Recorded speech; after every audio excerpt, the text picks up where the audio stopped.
You किंगक्सुआन, क्या तुम सच में इस बदमाश के प्यार में पड़ गई हो? तुम हमेशा उसके लिए मेरे खिलाफ क्यों जाती हो? जियांग जीजुन ने एक भयंकर दहाड़ लगाई। उसकी आंखें आग की लपटों में फटने वाली थीं। सिद्धार्थ और पिल फेरी दोनों ने वान किंग का एक एक हाथ पकड़ रखा था, जैसे कि वे एक परिवार हों। जियांग जीजुन को पागलपन महसूस हुआ। शुरू में वह यह देखकर बहुत खुश हुआ था कि सिद्धार्थ उसे चुनौती देने की कोशिश कर रहा है। उसे आखिरकार उसे मारने का मौका मिल जाएगा। लेकिन इस अच्छी चीज को पिल फेरी ने बर्बाद कर दिया था। जियांग जीजुन, अब तुम पहले जैसे नहीं रहे। तुम्हारी जंगली महत्वाकांक्षाएं बढ़ गई हैं और तुम्हारे दिल पर एक छाया पड़ गई है। दिव्य शील्ड एलायंस ने भी अपना पुराना स्वाद खो दिया है और मैं इसके बारे में कुछ भी करने में असमर्थ हूं। हालांकि मेरा न तो कुछ बदलने का कोई इरादा है, न ही मैं जानबूझकर तुम्हारे खिलाफ जा रही हूं। मैं जो कर रही हूं वह बस वही है जो मैं करना चाहती हूं। मेरा दिल हमेशा पिल वैली की तरफ रहेगा। इसलिए तुम्हारा यह कहना कि मैं लगातार तुम्हारे खिलाफ जा रही हूं कोई तर्क नहीं है। इसके अलावा आज तुम्हारे कार्यों ने मुझे वास्तव में निराश किया है। मेरे रास्ते से हट जाओ। पिल परी ने दुष्ट जियांग जीजुन पर अपना सिर हिलाया। पिल परी के मन में जियांग जीजुन के लिए न तो अच्छी भावना थी और न ही बुरी। लेकिन लोंग सैन के आने के बाद जियांग जीजुन बदल गया था, उसके लिए विदेशी और घृणित हो गया था। को चुनशेंग द्वारा डुआन तियानकियाओ को मौत के घाट उतारने के मामले के पीछे निश्चित रूप से जियांग जीजुन का हाथ था। अब जियांग जीजुन ने सिद्धार्थ की वजह से एक मासूम लड़की को भी अपने जाल में फंसा लिया था। यह वाकई अस्वीकार्य था। अगर वे इतने साल एक ही तरफ नहीं रहे होते तो पिल परी जियांग जीजुन से बहुत नाराज हो जाती। उसकी हरकतें बहुत ही घिनौनी थीं। सिद्धार्थ, मैं तुम्हें मार डालूंगा। यह सब तुम्हारी गलती है।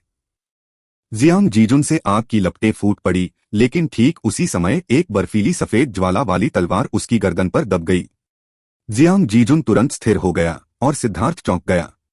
पिल परी के हाथों में एक तलवार दिखाई दी जो सफेद लौ के रूनों से बनी एक तलवार थी। सबसे चौंकाने वाली बात यह थी कि यह ज्वाला अपने आसपास की हवा को जला देने के बावजूद अपने अंदर एक अजीब सी ठंडक समेटे हुए थी। वह क्या है? सिद्धार्थ ने कभी ऐसी पृथ्वी ज्वाला नहीं देखी थी। उसे इससे होने वाले हल्के दबाव का एहसास भी नहीं हुआ, फिर भी उसके रोंगटे खड़े हो गए।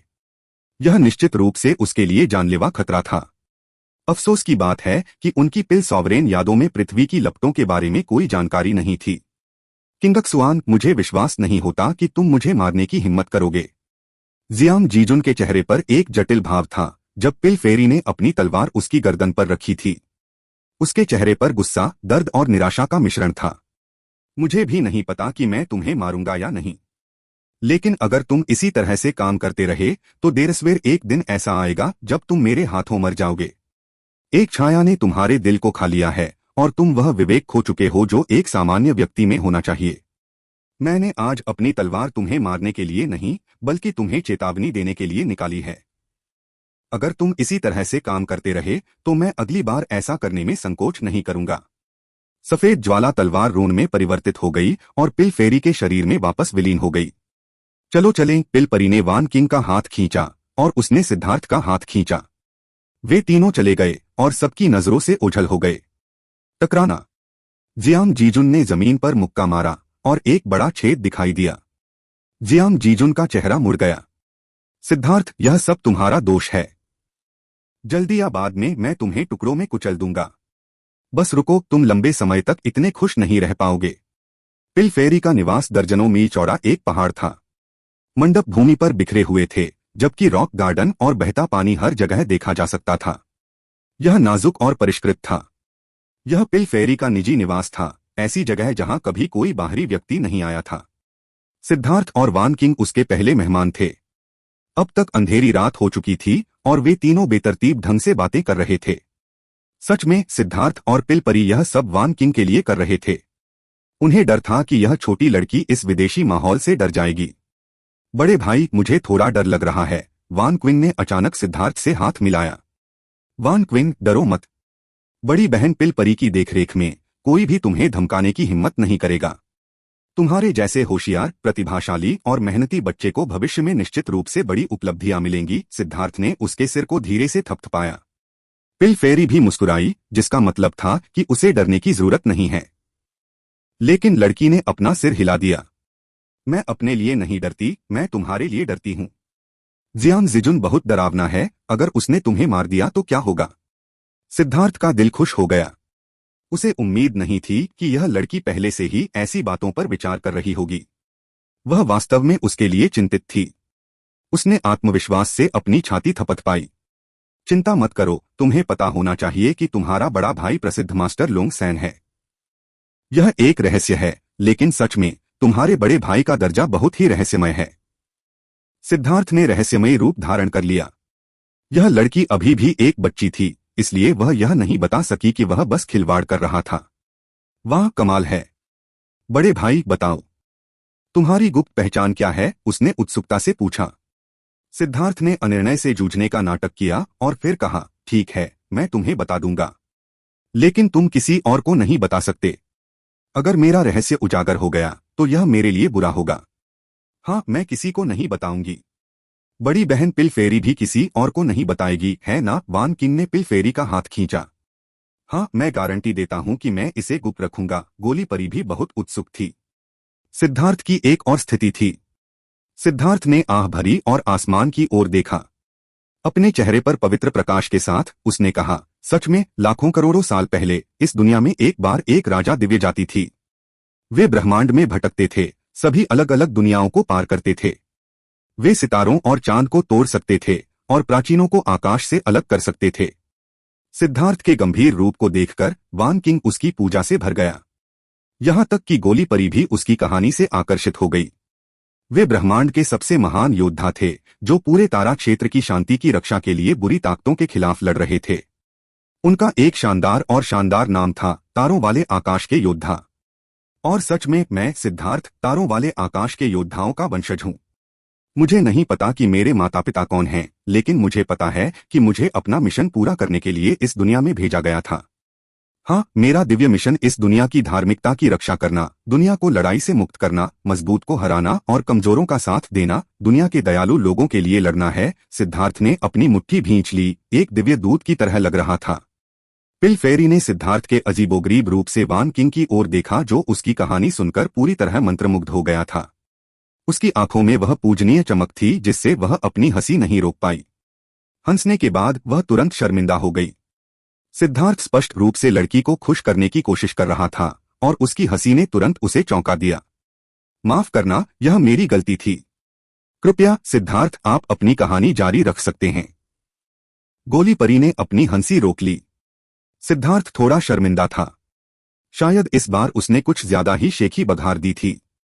लेकिन वान किंग अभी भी उसे श्रद्धा से देख रहा था, जिससे उसे सहजता महसूस हो रही थी।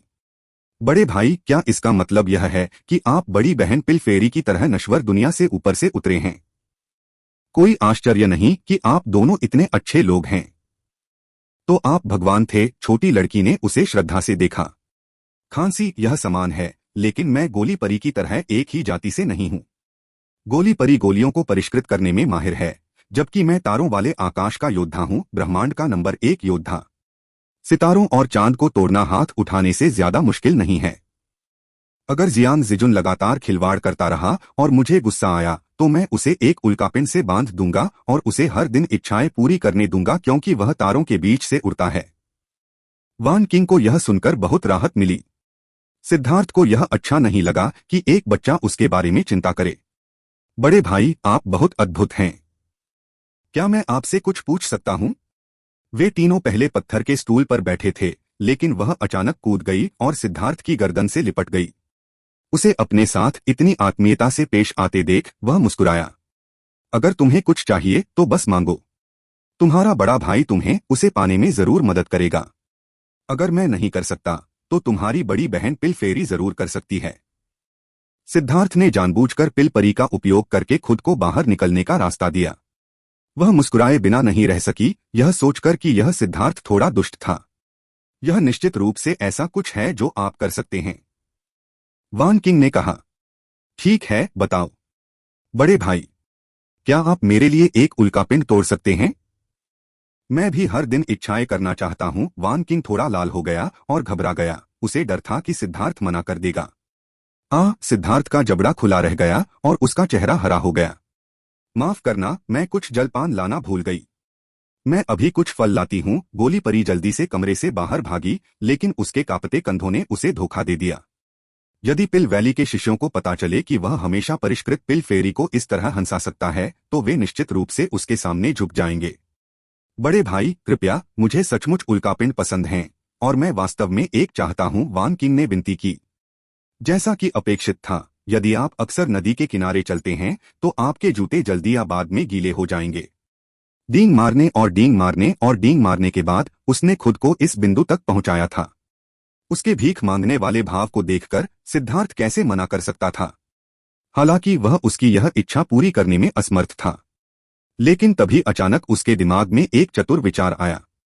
वान क्विंग, आप एक उल्कापिंड चाहते हैं, लेकिन क्या आप उल्कापिंडों की उत्पत्ति जानते हैं? मुझे नहीं पता, वान किंग ने अपना सिर हिलाया। अब गोली परी फलों की एक ट्रे पकड़े हुए वापस आई।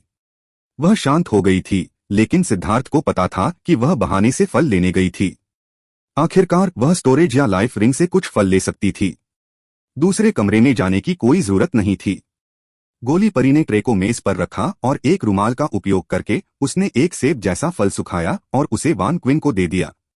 यह फल 8वीं श्रेणी का औषधीय घटक था। इसे खाने के बाद व्यक्ति पूरी तरह तरोताजा महसूस करता था। यह ऐसी चीज थी जिसका उपयोग आत्मा को पोषण देने के लिए किया जा सकता था।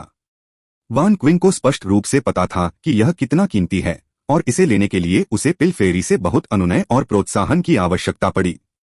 दूसरी ओर सिद्धार्थ ने शिष्टाचार के कारण खड़े होने की कोशिश नहीं की और तुरंत एक बड़ा काट लिया, जैसे कि वह पहले उसका था। पिल फेरी इस अनियंत्रितता पर मुस्कुराई। ऐसा लग रहा था जैसे कोई नियम नहीं था जो उसे रोक सके।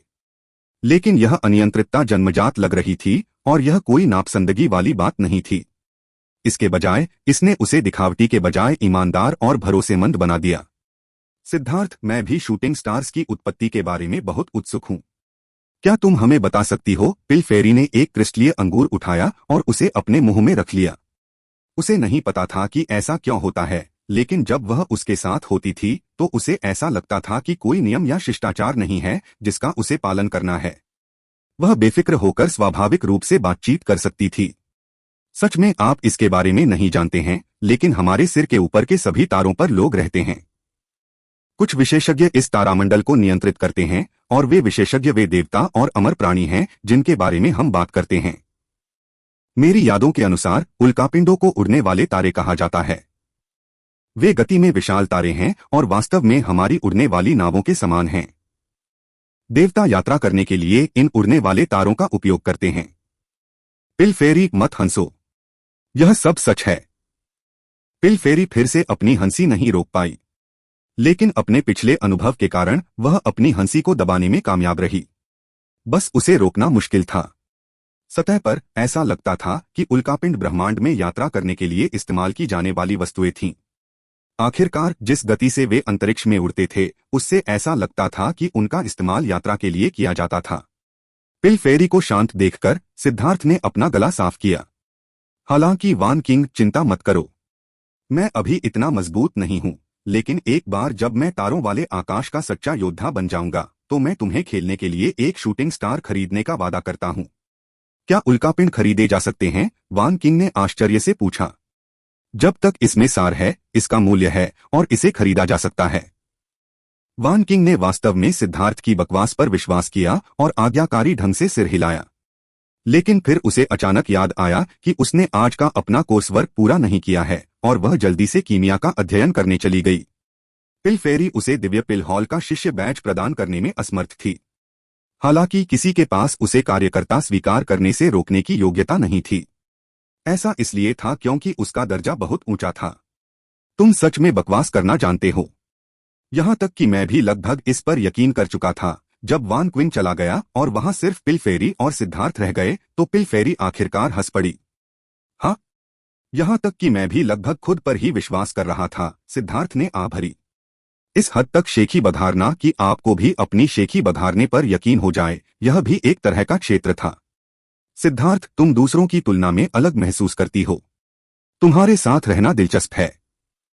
तुम्हारे हास्य, बुद्धि और दयालुता के कारण तुम्हारे पीछे बहुत सी लड़कियां होंगी, है न? अब जब वहां सिर्फ वे दोनों ही थे तो माहौल हल्का हो गया। पिल फेरी ने फलों की शराब का एक जग निकाला और उसे कपों में डाला। मुझे लगता है मेरे पास कई सुंदरियां हैं, लेकिन उनसे भी ज्यादा गर्म खून वाले भाई हैं। सिद्धार्थ ने कप उठाया और फ्रूट वाइन को सूंघा। यह बुरी नहीं थी। उसे वास्तव में इसमें कुछ जानी पहचानी सी गंध आ रही थी। उसे एहसास हुआ कि यह परिचय उसे वाइन गॉड पैलेस की याद दिलाता है। ऐसा लग रहा था कि पिल वैली ने उस समय के सहयोग से वाइन गॉड पैलेस से गुप्त रूप से कुछ चीजें सीखने में कामयाबी हासिल की थी। हालांकि असली कौशल अभी भी वाइन गॉड पैलेस के पास था। सिद्धार्थ ने पिल फेरी को सीधे सच बता दिया।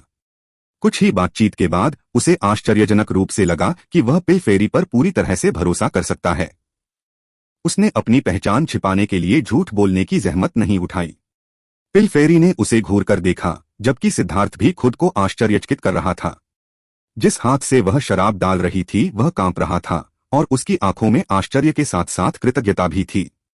मुझ पर भरोसा करने के लिए धन्यवाद। उसके चेहरे पर हल्की लाली उभर आई। सिद्धार्थ को जल्दी ही एहसास हो गया कि पिल फेरी ने सिद्धार्थ की पृष्ठभूमि की जांच की थी। रूढ़िवादी गुट और कट्टरपंथी गुट के बीच प्रतिस्पर्धा को देखते हुए दोनों पक्ष निश्चित रूप से एक दूसरे पर कड़ी नजर रखते थे। सिद्धार्थ के पीछे की जानकारी शायद पिल फेरी ने याद कर ली थी। यह जानकारी झुओ तियानजियान की सिद्धार्थ की जांच पर आधारित थी। उसकी आत्मा की खोज और जांच के अनुसार सिद्धार्थ का कोई दोस्त या प्रेमी नहीं था। सिद्धार्थ के अब ऐसी बात कहने से यह स्पष्ट था कि वह पिल फेरी से कुछ नहीं छिपा रहा था। सिद्धार्थ को भी नहीं पता था कि वह ऐसा क्यों कहेगा, लेकिन अप्रत्याशित रूप से इससे उसे पिल फेरी का भरोसा जीतना पड़ा। वे दोनों पहले से कहीं ज्यादा करीब आ गए। मेरे लिए यह कहना अजीब है, लेकिन किसी कारण से जब मैंने तुम्हें पहली बार देखा तो मुझे तुम्हारे साथ एक तरह का परिचय महसूस हुआ। मेरे अंतर्ज्ञान ने मुझे बताया कि तुम बुरे व्यक्ति नहीं हो, लेकिन तुम बहुत बड़े रहस्य छिपा रहे हो। पिल वैली में आने का तुम्हारा अपना लक्ष्य होना चाहिए। यह ठीक है। मुझे बस उम्मीद है कि तुम उनकी मदद नहीं करोगे। मैं यह रूढ़िवादी गुट की वजह से नहीं कह रहा हूं, बल्कि पिल वैली और पूरे महाद्वीप की वजह से कह रहा हूं। एक बार जब वे सत्ता हासिल कर लेंगे तो पूरी दुनिया अराजकता में डूब जाएगी और खेती की दुनिया में खून की बारिश होगी। सिद्धार्थ, तुम एक अच्छे इंसान हो, अन्यथा तुम न तो डुआन तियानकियाओं के लिए बदला ले पाओगे, न ही किसी अनजान लड़की की मदद कर पाओगे, न ही अपना जीवन किसी ऐसे व्यक्ति को सौंप पाओगे जिसे तुम अच्छी तरह से जानते भी नहीं हो। मुझे नहीं लगता कि हम दुश्मन बनेंगे। मैं तुमसे मेरा पक्ष लेने के लिए नहीं कह रहा हूं, लेकिन कृपया उनकी मदद मत करो। इससे मैं मुश्किल में पड़ जाऊंगा, पिल परी ने विनती की। उसकी खूबसूरत आंखों के सामने इस्पात जैसा दिल रखने वाला भी नरम पड़ जाता। आपका भी धन्यवाद। पिल वैली में मेरा भी अपना लक्ष्य है और मैं आपसे दुश्मनी भी नहीं करना चाहता। जहां तक उनके साथ मेरे रिश्ते की बात है तो मुझे निश्चित रूप से उन्हें स्पष्टीकरण देना होगा, लेकिन मैं गारंटी देता हूं कि मैं आपके लिए चीजें मुश्किल नहीं बनाऊंगा, सिद्धार्थ ने वादा किया। सिद्धार्थ को लगा कि पिल फेरी बहुत दयालु है। उसके पास अपनी खुद की भयानक मार्शल ताकत थी, लेकिन वह कमजोरों को धमकाने के लिए इसका इस्तेमाल नहीं करती थी। इसके अलावा उसके अंदर जरा भी अहंकार नहीं था। सुंदर डैन यानक्सू की तुलना में डैन यानक्सू उसकी तुलना करने के योग्य भी नहीं थी। पिल फेरी में एक प्राकृतिक करिश्माई हवा थी। हालांकि सिद्धार्थ अपने गुट को छोड़ने के लिए सहमत नहीं हुआ, फिर भी उसके वादे ने उसका मूड खुशनुमा कर दिया। एक सज्जन व्यक्ति के शब्दों पर भरोसा किया जा सकता है। चलो हम हाथ मिलाते हैं और वादा करते हैं। पिल फेरी ने एक शुद्ध जेड जैसा हाथ बढ़ाया। ठीक है। हालांकि मैं कोई सज्जन व्यक्ति नहीं हूं, लेकिन मैं निश्चित रूप से अपने वादे नहीं तोड़ूंगा। सिद्धार्थ ने भी हाथ बढ़ाया। हल्के से हाथ मिलाने के बाद यह शपथ पूरी तरह से स्थापित हो गई। पिल फेरी अब पहले से ज्यादा शांत हो गई थी। सिद्धार्थ, अगर तुम्हें कोई परेशानी हो तो तुम मुझे बता सकती हो। जब तक मैं सक्षम हूं मैं तुम्हारी मदद करूंगी। सिद्धार्थ का दिल धड़कने लगा। पिल फेरी जूनियर पीढ़ी के बीच पिल वैली की नंबर 1 फिगर थी। इसके अलावा उसकी पृष्ठभूमि भयानक थी। शायद यह वास्तव में उसके लिए संभव था। मैं तुमसे सच नहीं छिपाऊंगा। मैं जो चाहता हूं वह निर्वाण शास्त्र के दूसरे खंड की साधना करना है, सिद्धार्थ ने कहा। शायद वह जुओ तियानजियान द्वारा इस्तेमाल किए जाने के बजाय पिल फेरी के माध्यम से अपने लक्ष्य तक पहुंच सकता था। जुओ तियानजियान की तरफ से निर्वाण शास्त्र प्राप्त करना बहुत मुश्किल होगा। उसे यह भी नहीं पता था कि उसके सफल होने की कितनी संभावनाएं हैं। वह हमेशा इस बात को लेकर चिंतित रहता था।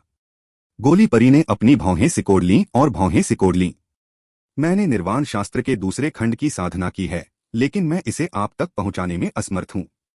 भले ही मैंने अपने पूर्वजों की शिक्षाओं के साथ विश्वासघात किया हो और इसे आपको सिखाना चाहा हो, लेकिन मेरी साधना का आधार इतना ऊंचा नहीं है कि मैं ऐसा कर सकूं। सिद्धार्थ का दिल बैठ गया। यहां तक कि पिल फेरी भी मदद करने में असमर्थ थी। फिर ऐसा लगा कि जुओ तियानजियान से इसे प्राप्त करना जितना उसने सोचा था, उससे कहीं ज्यादा मुश्किल होगा। हालांकि पिल फेरी ने फिर कहा, लेकिन निराश मत हो। सिर्फ 1 महीने में स्वर्ग ड्रैगन फ्लेम क्षेत्र खुल जाएगा। एक बार जब आप स्वर्ग ड्रैगन फ्लेम क्षेत्र में प्रवेश करेंगे, तो आपको निर्वाण शास्त्र के दूसरे खंड के संपर्क में आने का मौका मिलेगा। स्वर्ग ड्रैगन ज्वाला क्षेत्र? वह क्या है? सिद्धार्थ ने प्रसन्न होकर पूछा। स्वर्ग ड्रैगन फ्लेम क्षेत्र पिल वैली की पैतृक भूमि है। यह एक टूटी हुई दुनिया का एक कोना और लपटों की भूमि है। वहां पृथ्वी की ज्वाला आत्मा जानवर घूम रहे हैं और शिष्य जाकर उन्हें वश में करने की कोशिश कर सकते हैं। यह शिष्यों को हर 3 साल में एक बार दिया जाने वाला लाभ है। हालांकि दिव्य पिल हॉल के केवल शीर्ष 300 शिष्य और ज्वाला दिव्य महल के शीर्ष 500 शिष्य ही प्रवेश के योग्य हैं, पिल परी ने कहा। लो दिव्य महल के बारे में सिद्धार्थ को पता था। पिल वैली में कीमियागर और ज्वाला साधक थे। दिव्य गोली हॉल सर्वश्रेष्ठ कीमियागरों के लिए था, जबकि दिव्य ज्वाला महल वह जगह थी जहां ज्वाला साधक इकट्ठा होते थे। एल्डर जू ज्वाला दिव्य महल से आया था। स्वर्ग ड्रैगन ज्वाला क्षेत्र की गहराई में ज्वाला भगवान की पट्टिका है। निर्वाण शास्त्र का दूसरा खंड इस पर अंकित है। हालांकि पट्टिका के अमर अक्षर उन अमर अक्षरों से अलग हैं जिनसे आजकल ज्यादातर लोग परिचित हैं। मुझे चिंता है कि अगर आप इसे देखेंगे भी तो आप समझ नहीं पाएंगे कि इसमें क्या लिखा है, पिल फेरी ने माफी मांगते हुए कहा। पट्टिका पर लिखे उन अक्षरों को समझना अविश्वसनीय रूप से कठिन था। पिल वैली ने जिस निर्वाण शास्त्र के दूसरे खंड का इस्तेमाल किया, वह उस मूल शिलालेख का अनुवाद था। लेकिन सबसे अधिक संभावना है कि उनके अनुवाद और मूल के बीच काफी अंतर था। स्वर्ग ड्रैगन ज्वाला क्षेत्र है न? मुझे निश्चित रूप से एक नजर डालनी होगी। धन्यवाद पिल फेरी। आपका धन्यवाद करने के लिए क्या मैं आपको खेलने के लिए बाहर ले जाऊं? सिद्धार्थ खड़ा हुआ, वापस साधना करने के लिए तैयार। उसने बस एक मजाक किया। ठीक है। हालांकि सिद्धार्थ का मजाक पिल फेरी को पसंद नहीं आया। अप्रत्याशित रूप से वह सहमत हो गई। पिल घाटी के बाहरी इलाकों में एक नदी के पास एक चौक था। यह वह जगह थी जहां बाहरी शिष्य इकट्ठा होते थे। ये बाहरी शिष्य जो बाहरी दुनिया में प्रतिभाशाली थे, वे यहाँ केवल साधारण थे। बाकी दुनिया में बाहरी शिष्य बहुत उपयोगी नहीं थे। वे ज्यादातर संसाधनों का उपयोग करते थे और जब उनकी संख्या बहुत अधिक हो जाती थी तो संप्रदाय कुछ ऐसे लोगों को बाहर निकाल देते थे जिनमें कोई संभावना नहीं होती थी। हालांकि पिल वैली में बाहरी शिष्य भी उन्हें लाभ दिला सकते थे। ऐसा इसलिए था क्योंकि उनकी खेती बड़ी संख्या में औषधीय गोलियों को परिष्कृत करने पर निर्भर थी। उनका लाभ उनकी खपत के बराबर था। इसलिए पिल वैली ने इन बाहरी शिष्यों को बाहर नहीं निकाला। भले ही उनकी प्रतिभा दूसरों की तुलना में कम थी, फिर भी वे कीमियागर थे। वास्तव में जो कोई भी पिल वैली में प्रवेश कर सकता था वह राक्षसी रूप से प्रतिभाशाली था। लेकिन आपकी स्थिति इस बात पर निर्भर करती थी कि आप कितने राक्षस थे। इन शिष्यों को साधना संसाधनों के बदले में गोलियां परिष्कृत करनी पड़ती थीं, और पिल वैली में कई साधना कक्ष थे जिनमें शक्तिशाली संरचनाएं थीं जो उनकी सहायता कर सकती थीं। हालांकि वे कमरे बाहरी शिष्यों के लिए मुफ्त नहीं थे। बाहरी शिष्यों को आंतरिक शिष्यों के आशीर्वाद का 10वां हिस्सा भी नहीं मिला। वास्तव में उन्हें कोई लाभ नहीं मिला। उनके पास जो कुछ भी था वह उनकी कीमिया पर कड़ी मेहनत के माध्यम से प्राप्त हुआ था। कुछ बाहरी शिष्य औषधीय सामग्री इकट्ठा करने के लिए पिल घाटी के बाहरी क्षेत्रों में आते थे। पिल वैली के बाहरी इलाके में ज्यादातर जंगली जमीन थी, लेकिन यह जंगली जमीन असल में पिल वैली का औषधीय उद्यान था। हालांकि कुछ खास इलाकों को छोड़कर जहां लोग उनकी रखवाली करते थे, बाकी सब सिर्फ जंगल था। ऐसा इसलिए था क्योंकि कुछ औषधीय तत्व केवल जंगल में ही उग सकते हैं। अगर उन्हें औषधीय क्षेत्र में लगाया जाए तो वे अन्य तत्वों से प्रभावित हो सकते हैं, या उनकी वृद्धि रुक सकती है, या वे सीधे मर सकते हैं। इसलिए पिल वैली के बाहरी इलाकों में काफी कीमती दवाइयां उगती थीं। कुछ उच्च श्रेणी की थीं और कुछ निम्न श्रेणी की। शिष्य अपनी जरूरत के हिसाब से उन्हें इकट्ठा कर सकते थे। अधिकांश औषधीय तत्व जिनके साथ शिष्यों ने अपनी कीमिया का अभ्यास किया था, उन्हें पिल वैली के साथ मेरिट पॉइंट्स के व्यापार के माध्यम से प्राप्त किया गया था। एक बार जब वे उन औषधीय तत्वों को गोलियों में बदल देते थे तो वे गोलियों का आदान प्रदान अधिक मेरिट पॉइंट्स के लिए कर सकते थे। यह वैसा ही था जैसे किसान जमींदारों के लिए काम करते थे। जमीन, बीज और खाद सब कुछ जमींदार से मिलता था। अगर आप कड़ी मेहनत करते और फसल उगाने में कामयाब होते तो अलग अलग लागतों को घटाने के बाद भी आप कुछ पैसे कमा सकते थे। हालांकि यह पैसा आपकी अपनी सफलता पर आधारित था। कुछ लोग जो बहुत सारे शोधन में असफल हो जाते हैं वे पैसे भी चुकाने के लिए तैयार हो जाते हैं। इसलिए हमेशा कुछ शिष्य दवाई इकट्ठा करने के लिए बाहर रहते थे। जब तक वे कुछ दुर्लभ या ऐसी दवाइयां इकट्ठा कर पाते जिनकी पिल वैली में वर्तमान में कमी है, वे थोड़ा पैसा कमा लेते थे। वे इन औषधीय सामग्रियों को रख सकते थे या उनका आदान प्रदान कर सकते थे। यह सभी के लिए बहुत फायदेमंद था। जहां तक इस बड़े चौक की बात है, यह बाहरी अनुयायियों के लिए अपनी अतिरिक्त औषधीय सामग्री का व्यापार करने का स्थान बन गया था। यहां सभी प्रकार की औषधियां प्रदर्शित थीं। सिद्धार्थ और पिल फेरी इस समय इस चौक में टहल रहे थे, लेकिन उन दोनों ने अपने चेहरे छिपा रखे थे ताकि दूसरे उन्हें पहचान न सकें। अगर वे ऐसा नहीं करते तो बहुत बड़ी गड़बड़ी हो जाती। धन्यवाद सिद्धार्थ।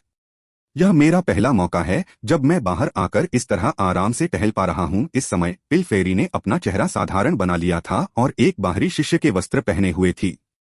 हालांकि उसकी आंखें हमेशा की तरह मोहक थीं। सिद्धार्थ अंदर से भावुक होकर आहें भरने से खुद को नहीं रोक सका। उसने एक बार कहा था कि अलग अलग लोगों की अलग अलग कठिनाइयां होती हैं। पिल फेरी जैसा कोई व्यक्ति जो पिल वैली में एक राजसी स्थिति रखता था, एक साधारण सैर के लिए भी जाने में सक्षम नहीं था। आखिर इस दुनिया में क्या था? हर कोई दूसरों के पास जो है उससे ईर्ष्या करता था, जबकि खुद के पास क्या है इसकी परवाह नहीं करता था। उन्हें यह एहसास नहीं था कि जैसे वे दूसरों से ईर्ष्या करते हैं वैसे ही दूसरे भी उनसे ईर्ष्या करते हैं। उनकी बातचीत के जरिए सिद्धार्थ को लगा कि पिल परी वास्तव में एक बहुत ही दयनीय व्यक्ति थी। वह एक स्पॉटलाइट के नीचे रहती थी और इसके तहत उसे विशिष्ट मानकों के अनुसार रहना पड़ता था। वह इस स्पॉटलाइट से बाहर निकलने में असमर्थ थी या यह भी नहीं जान पा रही थी कि बाहरी दुनिया कैसी है। जब तक आप चाहें मैं किसी भी समय आपके साथ चलूंगा। सिद्धार्थ पिल फेरी के साथ साथ चल रहा था। उसकी खास खुशबू को सूंघते हुए उसके दिल में एक शांतिपूर्ण एहसास हुआ। जब वे चल रहे थे तो वह अचानक रुक गया क्योंकि उसने एक चौकोर तरबूज देखा था। अरे छोटे दोस्त, क्या तुम्हारा यह खरबूजा मीठा है? जैसे ही सिद्धार्थ ने यह कहा उसे पछतावा हुआ, लेकिन बहुत देर हो चुकी थी। चले जाओ, तरबूज पकड़े शिष्य तुरंत गुस्से से भड़क उठा और चला गया। वह व्यक्ति इतना असभ्य क्यों था? यदि आप उसका खरबूजा खरीदना चाहते थे तो वह क्यों नाराज हो जाता यदि आप उससे पूछते कि क्या यह मीठा है? गोली परी ने आश्चर्य जताया। यह मेरी गलती थी। यह एक कड़वा तरबूज है। सिद्धार्थ ने पिल फेरी को अजीब तरह से देखा। बोलने के बाद ही उसे एहसास हुआ कि यह छठी श्रेणी का औषधीय घटक था। मिट्टी का कड़वा तरबूज कुछ ऐसा जो कीमियागरों के भीतर जमा हुई आंतरिक गर्मी को बाहर निकालने के लिए इस्तेमाल किया जाता है। उसके लिए यह पूछना कि यह मीठा है या नहीं निश्चित रूप से शापित होने के लिए आमंत्रित करना था। पिल फेरी ने उसके शर्मिंदा भाव को देखा और खुद को हंसने से रोक नहीं पाई। यह एक प्यारी सी आवाज थी, लेकिन इसने सिद्धार्थ को और भी शर्मिंदा कर दिया। वह मिट्टी का करेला अजीब था। इसमें किसी तरह का उत्परिवर्तन हुआ होगा। आमतौर पर वे हल्के हरे रंग के होते हैं, लेकिन यह गहरे हरे रंग का था। मूल रूप से सिद्धार्थ वान क्विन के लिए कुछ स्नैक्स खरीदने के बारे में सोच रहा था, लेकिन इसके बजाय वह एक अजीब स्थिति में फंस गया। क्या आपकी वायलेट जेड चेरी मीठी हैं? सिद्धार्थ ने एक विक्रेता के बूथ पर चेरी के ढेर की ओर इशारा किया। वे हैं। क्या मैं इसका स्वाद ले सकता हूं? नहीं। उस विक्रेता का जवाब बहुत सीधा था। अरे अगर मैं इसे चखकर नहीं देखूंगा तो मुझे कैसे पता चलेगा कि यह मीठा है या नहीं? विक्रेता ने ठंडे स्वर में उत्तर दिया, ये वायलेट जेड चेरी बहुत कीमती हैं। मैं एक चखूंगा और आप मेरे चेहरे के भाव से अंदाजा लगा सकते हैं कि ये मीठी हैं या नहीं। तो इस आदमी ने सोचा कि वह उसके साथ प्रतिस्पर्धा कर सकता है। यह सिद्धार्थ का ऐसे प्रतिद्वंद्वी से सामना करने का पहला मौका था। पिल फेरी एक तरफ खड़ी थी, जबकि सिद्धार्थ जिद्दी होकर विक्रेता से बहस करने लगा, जब तक कि वे दोनों लाल नहीं हो गए। उसे यह सब मजेदार लगा, लेकिन उसे यह भी लगा कि जीने का यह तरीका ज्यादा प्रामाणिक है। उसकी हैसियत के कारण किसी को उसके बारे में कोई संदेह नहीं था। उसे एक अभूतपूर्व सुकून भरा एहसास हुआ। फिर जब सिद्धार्थ ने विक्रेता से इस बात पर बहस शुरू की कि क्या वायलेट जेड चेरी मीठी है या नहीं, तो वह चुप हो गई। एक पक्ष को एक का स्वाद लेना था, जबकि दूसरे ने मना कर दिया। अम्मा, तुम मुझे एक भी चेरी चखने नहीं दोगे? ठीक है, मैं तो कुछ भी नहीं खरीदूंगा। उनमें इतना कमाल क्या है? मेरे पास बहुत पैसा है और मैं इसे और भी अच्छी चीजों पर खर्च करूंगा, सिद्धार्थ ने गुस्से में कहा। वह एक भी चेरी ठगने में कामयाब नहीं हुआ था। क्या ऐसा हो सकता है कि उसकी ठगने की दिव्य क्षमता इतनी कम हो गई थी? अम्मा, क्या पैसा होना कमाल की बात है? मेरे पास यहाँ बहुत सारी अच्छी चीजें हैं। अगर आप उन्हें नहीं खरीदेंगे तो कोई और खरीदेगा। ओह, आपके पास व्हाइट आई लोटस हैं? वे बुरे नहीं हैं। 1 पाउंड में कितने? सिद्धार्थ अचानक दूसरे विक्रेता के सामान की ओर मुड़ा। 1 पाउंड के लिए 30। उसने जिन 30 अंकों का उल्लेख किया वे योग्यता अंक थे। 30? यह बहुत महंगा है। क्या इससे सस्ता हो सकता है? सिद्धार्थ ने सीधे मोलभाव करना शुरू कर दिया। पिल फेरी चौंक गई। ये कमल वास्तव में महंगे नहीं थे। इन्हें पिल वैली से आसानी से प्राप्त किया जा सकता था और उनकी गुणवत्ता यहां बिकने वाले कमल से बेहतर होगी। उसे नहीं पता था कि वह क्या कर रहा था। 1 पाउंड में 30, 2 पाउंड में 50। जितना ज्यादा चाहोगे उतनी ज्यादा छूट मिलेगी। ऐसा लग रहा था कि यह विक्रेता इतनी आसानी से नाराज नहीं होता। फिर भी वह अपना कारोबार ठीक से चलाता था। ठीक है, कुछ और पैक करो। और चलो, मैं बार बार पूछना नहीं चाहता। कितना चाहिए तुम्हें? बैग पूरा भरा हुआ है। जब तक छूट 100% न हो जाए पैकिंग करते रहो। कमीने, तुम बस मेरा समय बर्बाद कर रहे हो। अंततः शिष्य ने झपट्टा मारा और जमीन से एक बेंत उठाकर सिद्धार्थ पर हमला कर दिया। सिद्धार्थ ने भागते समय पिल फेरी को अपने साथ खींच लिया। उसे नहीं पता था कि वह कितनी दूर भागा, लेकिन चौक बहुत पहले ही उनके पीछे गायब हो चुका था। क्रोधित शिष्य को आसानी से नीचे फेंक दिया गया। सिद्धार्थ और पिल परी एक सुनसान जंगल के रास्ते पर पहुंचे और पिल परी हंसी से कांप रही थी। यह सिद्धार्थ वास्तव में दुष्ट था। हालांकि उसे इस बात से कोई घृणा नहीं हुई। हालांकि सिद्धार्थ सतह पर दबंग था, लेकिन उसने अपनी शक्ति का इस्तेमाल कमजोरों को धमकाने के लिए नहीं किया। यहां तक कि जब उसे शाप दिया गया था और एक जियांटियन क्षेत्र के शिष्य ने उसे भगा दिया था, तब भी वह बस हंसा था और भाग गया था। पिल फेरी ने पिल घाटी में ऐसा व्यक्ति कभी नहीं देखा था। पिल फेरी का चेहरा अचानक लाल हो गया और उसने अपना हाथ सिद्धार्थ की पकड़ से खींच लिया। अभी अभी सिद्धार्थ ने ही उसे दूर खींचा था। उसने पहले इस बात पर ध्यान नहीं दिया था, लेकिन अब जब उसने ध्यान दिया तो उसका दिल जोर से धड़क रहा था। हालांकि उसने पाया कि सिद्धार्थ ने इस पर कोई प्रतिक्रिया नहीं की। उसकी आंखों में जरा भी दुर्भावना नहीं थी। वे पूरी तरह शांत थे। ऐसा लग रहा था जैसे उन्होंने 2 बच्चों की तरह एक दूसरे का हाथ थाम लिया हो। ओह! सिद्धार्थ और पिल फेरी ने अचानक कुछ लोगों को दूर से चलते हुए देखा। उनमें से एक को देखकर सिद्धार्थ की आंखें सिकुड़ गईं। यह जुआन जिजी है, गोली परी ने कहा। सिद्धार्थ चौंका। तुम उसे जानते हो? पिल फेरी की आंखों में हल्की घृणा दिखाई दी। यह व्यक्ति बहुत दुष्ट है। उसने अनगिनत प्रतिभाओं को नुकसान पहुंचाया है और उसके पाप अपूरणीय हैं। अब वह चूहे की तरह दुनिया के बाकी हिस्सों से भाग रहा है। मैंने सुना है कि उसका पीछा तब तक किया गया जब तक वह बिना किसी निशान के गायब नहीं हो गया, लेकिन मुझे उम्मीद नहीं थी कि रक्षक जुओ उसे ढूंढ लेगा। चूंकि वह स्वर्गीय भाग्य द्वीप से कोई व्यक्ति है, इसलिए स्वर्ग को पढ़ने की उसकी क्षमता बहुत शक्तिशाली है। एक दृढ़ निश्चयी अभिव्यक्ति ने अचानक उसकी चिंता को मिटा दिया। सिद्धार्थ, क्या मैं तुम पर भरोसा कर सकता हूं? ठीक है, मुझे लगता है। मैं काफी विश्वसनीय हूं, सिद्धार्थ ने अस्पष्टता से कहा। उसे ठीक से पता नहीं था कि वह क्या योजना बना रही थी। मैं जुआन जिजी को मारना चाहता हूं। क्या आप मदद कर सकते हैं? क्या? पिछले कुछ हफ्तों से जुआन जीजी का समय अच्छा नहीं बीता था। हर कुछ दिनों में उसे अपना ठिकाना बदलना पड़ता था। वह जहां भी जाता उसका हिसाब यही कहता कि वह खतरे से घिरा हुआ है। उसे सबसे ज्यादा चिंता इस बात की थी कि वह इस खतरे की जड़ को ठीक से नहीं पहचान पा रहा था। यही सबसे भयावह बात थी। जुआन जिजी के लिए खतरे की उत्पत्ति की गणना करने में असमर्थ होने का मतलब था कि 2 संभावनाएं थीं। एक तो यह कि उनके प्रतिद्वंद्वी का साधना आधार उनसे कहीं अधिक था, कम से कम एक बड़े क्षेत्र से। लेकिन पूरे महाद्वीप में उस स्तर पर इतने लोग भी नहीं थे और उनके जैसा कोई व्यक्ति उनका ध्यान आकर्षित करने के लिए योग्य नहीं था। दूसरी संभावना यह थी कि उसके प्रतिद्वंद्वी के पास स्वर्ग से कोई दिव्य वस्तु छिपी हुई थी, जिसके कारण वह उनके अस्तित्व का पता लगाने में असमर्थ था। इससे पहले जुआन जीजी ने इस तथ्य को उजागर किया था कि उसने कई प्रतिभाशाली लोगों को श्राप देकर उन्हें नुकसान पहुंचाया था। अनगिनत विशेषज्ञ अब उसका पीछा कर रहे थे। यद्यपि वह उन लोगों से बचने के लिए अपनी शक्तिशाली दिव्य भाग्य कलाओं का उपयोग कर सकता था, फिर भी उसे पकड़े जाने के डर में अपने दिन गुजारने पड़े। एक दिन अचानक उसे अपने लिए उम्मीद की किरण नजर आई। वह पिल टॉवर तक पहुंचने में कामयाब रहा और पिल टॉवर के जरिए उसे पिल वैली भेज दिया गया।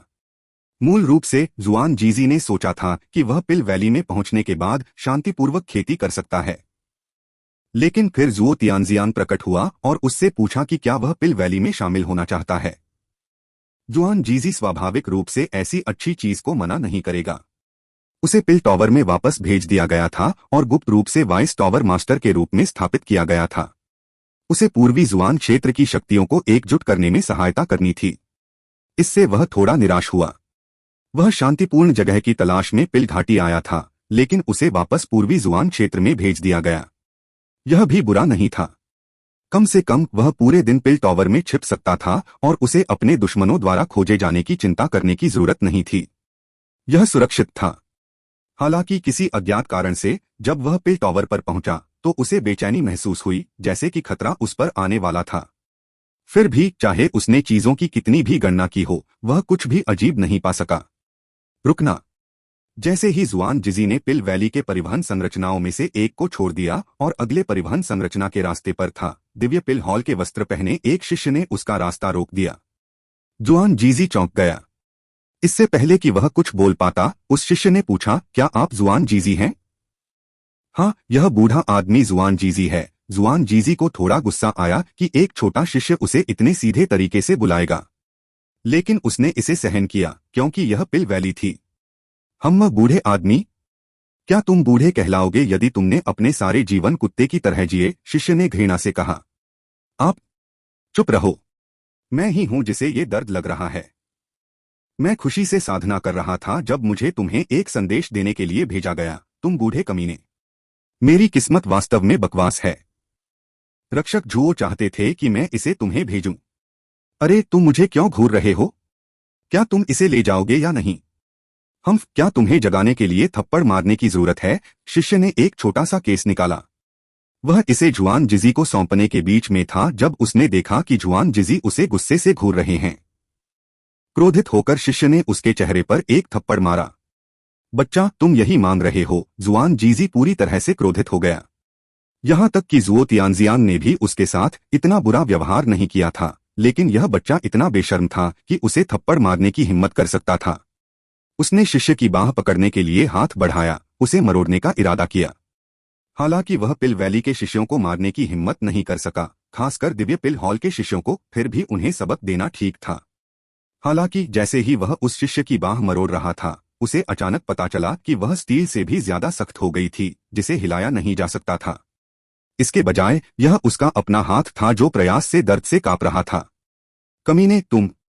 ठीक इसी समय जुआन जीजी ने शिष्य के चेहरे पर एक अजीब सी मुस्कान देखी। एक हाथ बिजली की गति से उसके दिल की ओर बढ़ा। यह सब इतनी अचानक और इतनी नजदीकी से हुआ कि जुआन जीजी कोई प्रतिक्रिया नहीं दे सका। शिष्य का हाथ उसकी छाती में घुस गया। अब जाकर जुआन जीजी को एहसास हुआ कि यह शिष्य वास्तव में उसे मारना चाहता था। वह गुस्से से दहाड़ा, उसकी आभा फूट पड़ी। हालांकि ठीक इसी समय उसकी सारी स्वर्गीय दाव ऊर्जा सूख गई थी। उसी समय एक तेज तलवार उसकी गर्दन की ओर वार कर गई। तलवार आसानी से उसकी गर्दन में घुस गई, लेकिन खून नहीं निकला। ऐसा लग रहा था जैसे किसी अजीब ऊर्जा ने खून को जमा दिया हो। आप। जुआन जीजी का सिर हवा में उड़ रहा था। वह बस एक लंबे बालों वाली महिला को देखने में कामयाब रहा। क्षमा करें।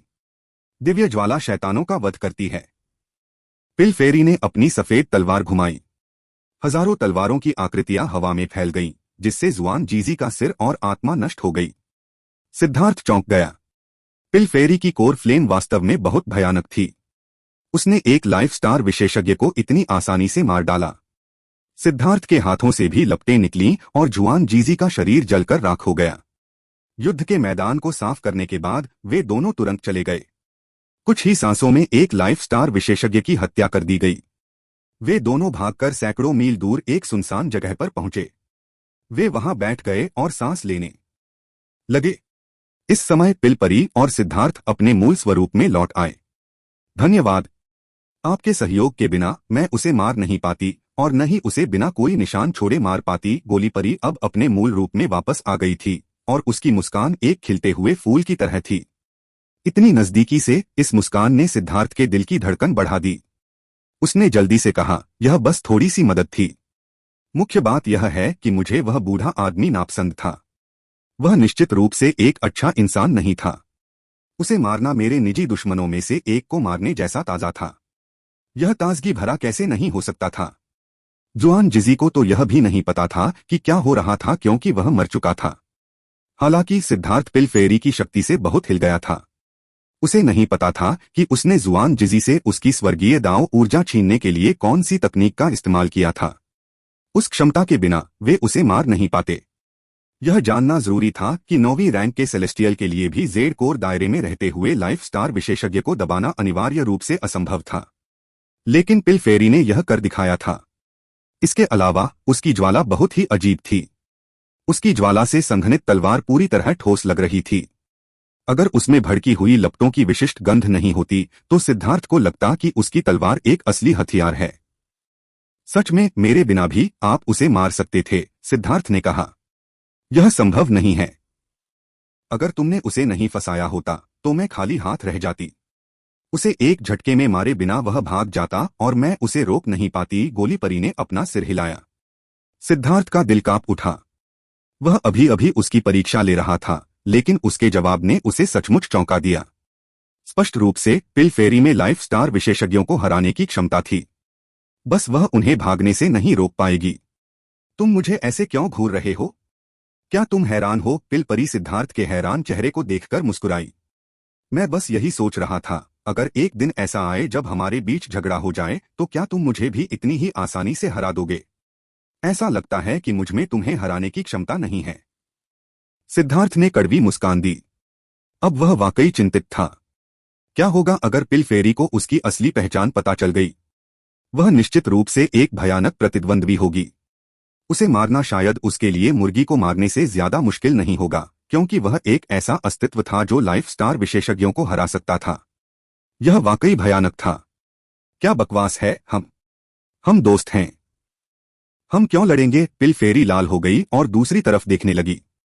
ऐसा इसलिए था क्योंकि सिद्धार्थ ने जिस तरह से यह कहा था उससे ऐसा लग रहा था कि वह पूछ रहा था कि अगर वे अलग हो गए तो क्या होगा।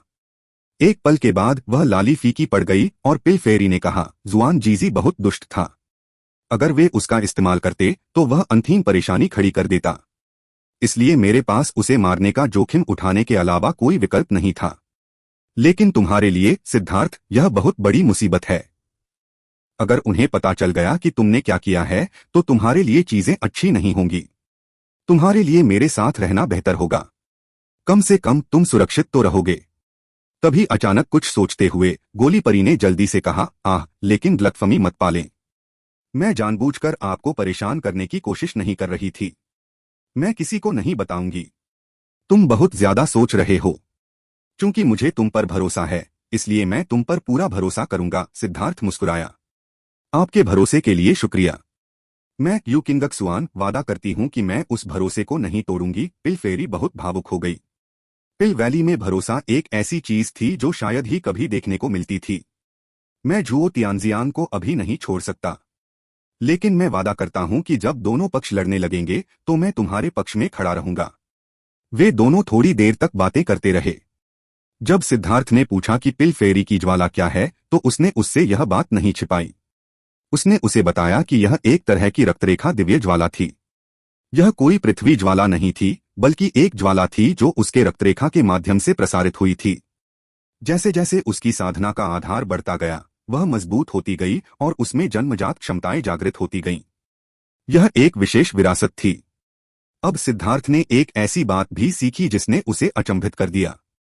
यू किंगक्सुआन वास्तव में वैली मास्टर की बेटी थी। इस खबर ने उसे उसकी लौ से भी ज्यादा चौंका दिया।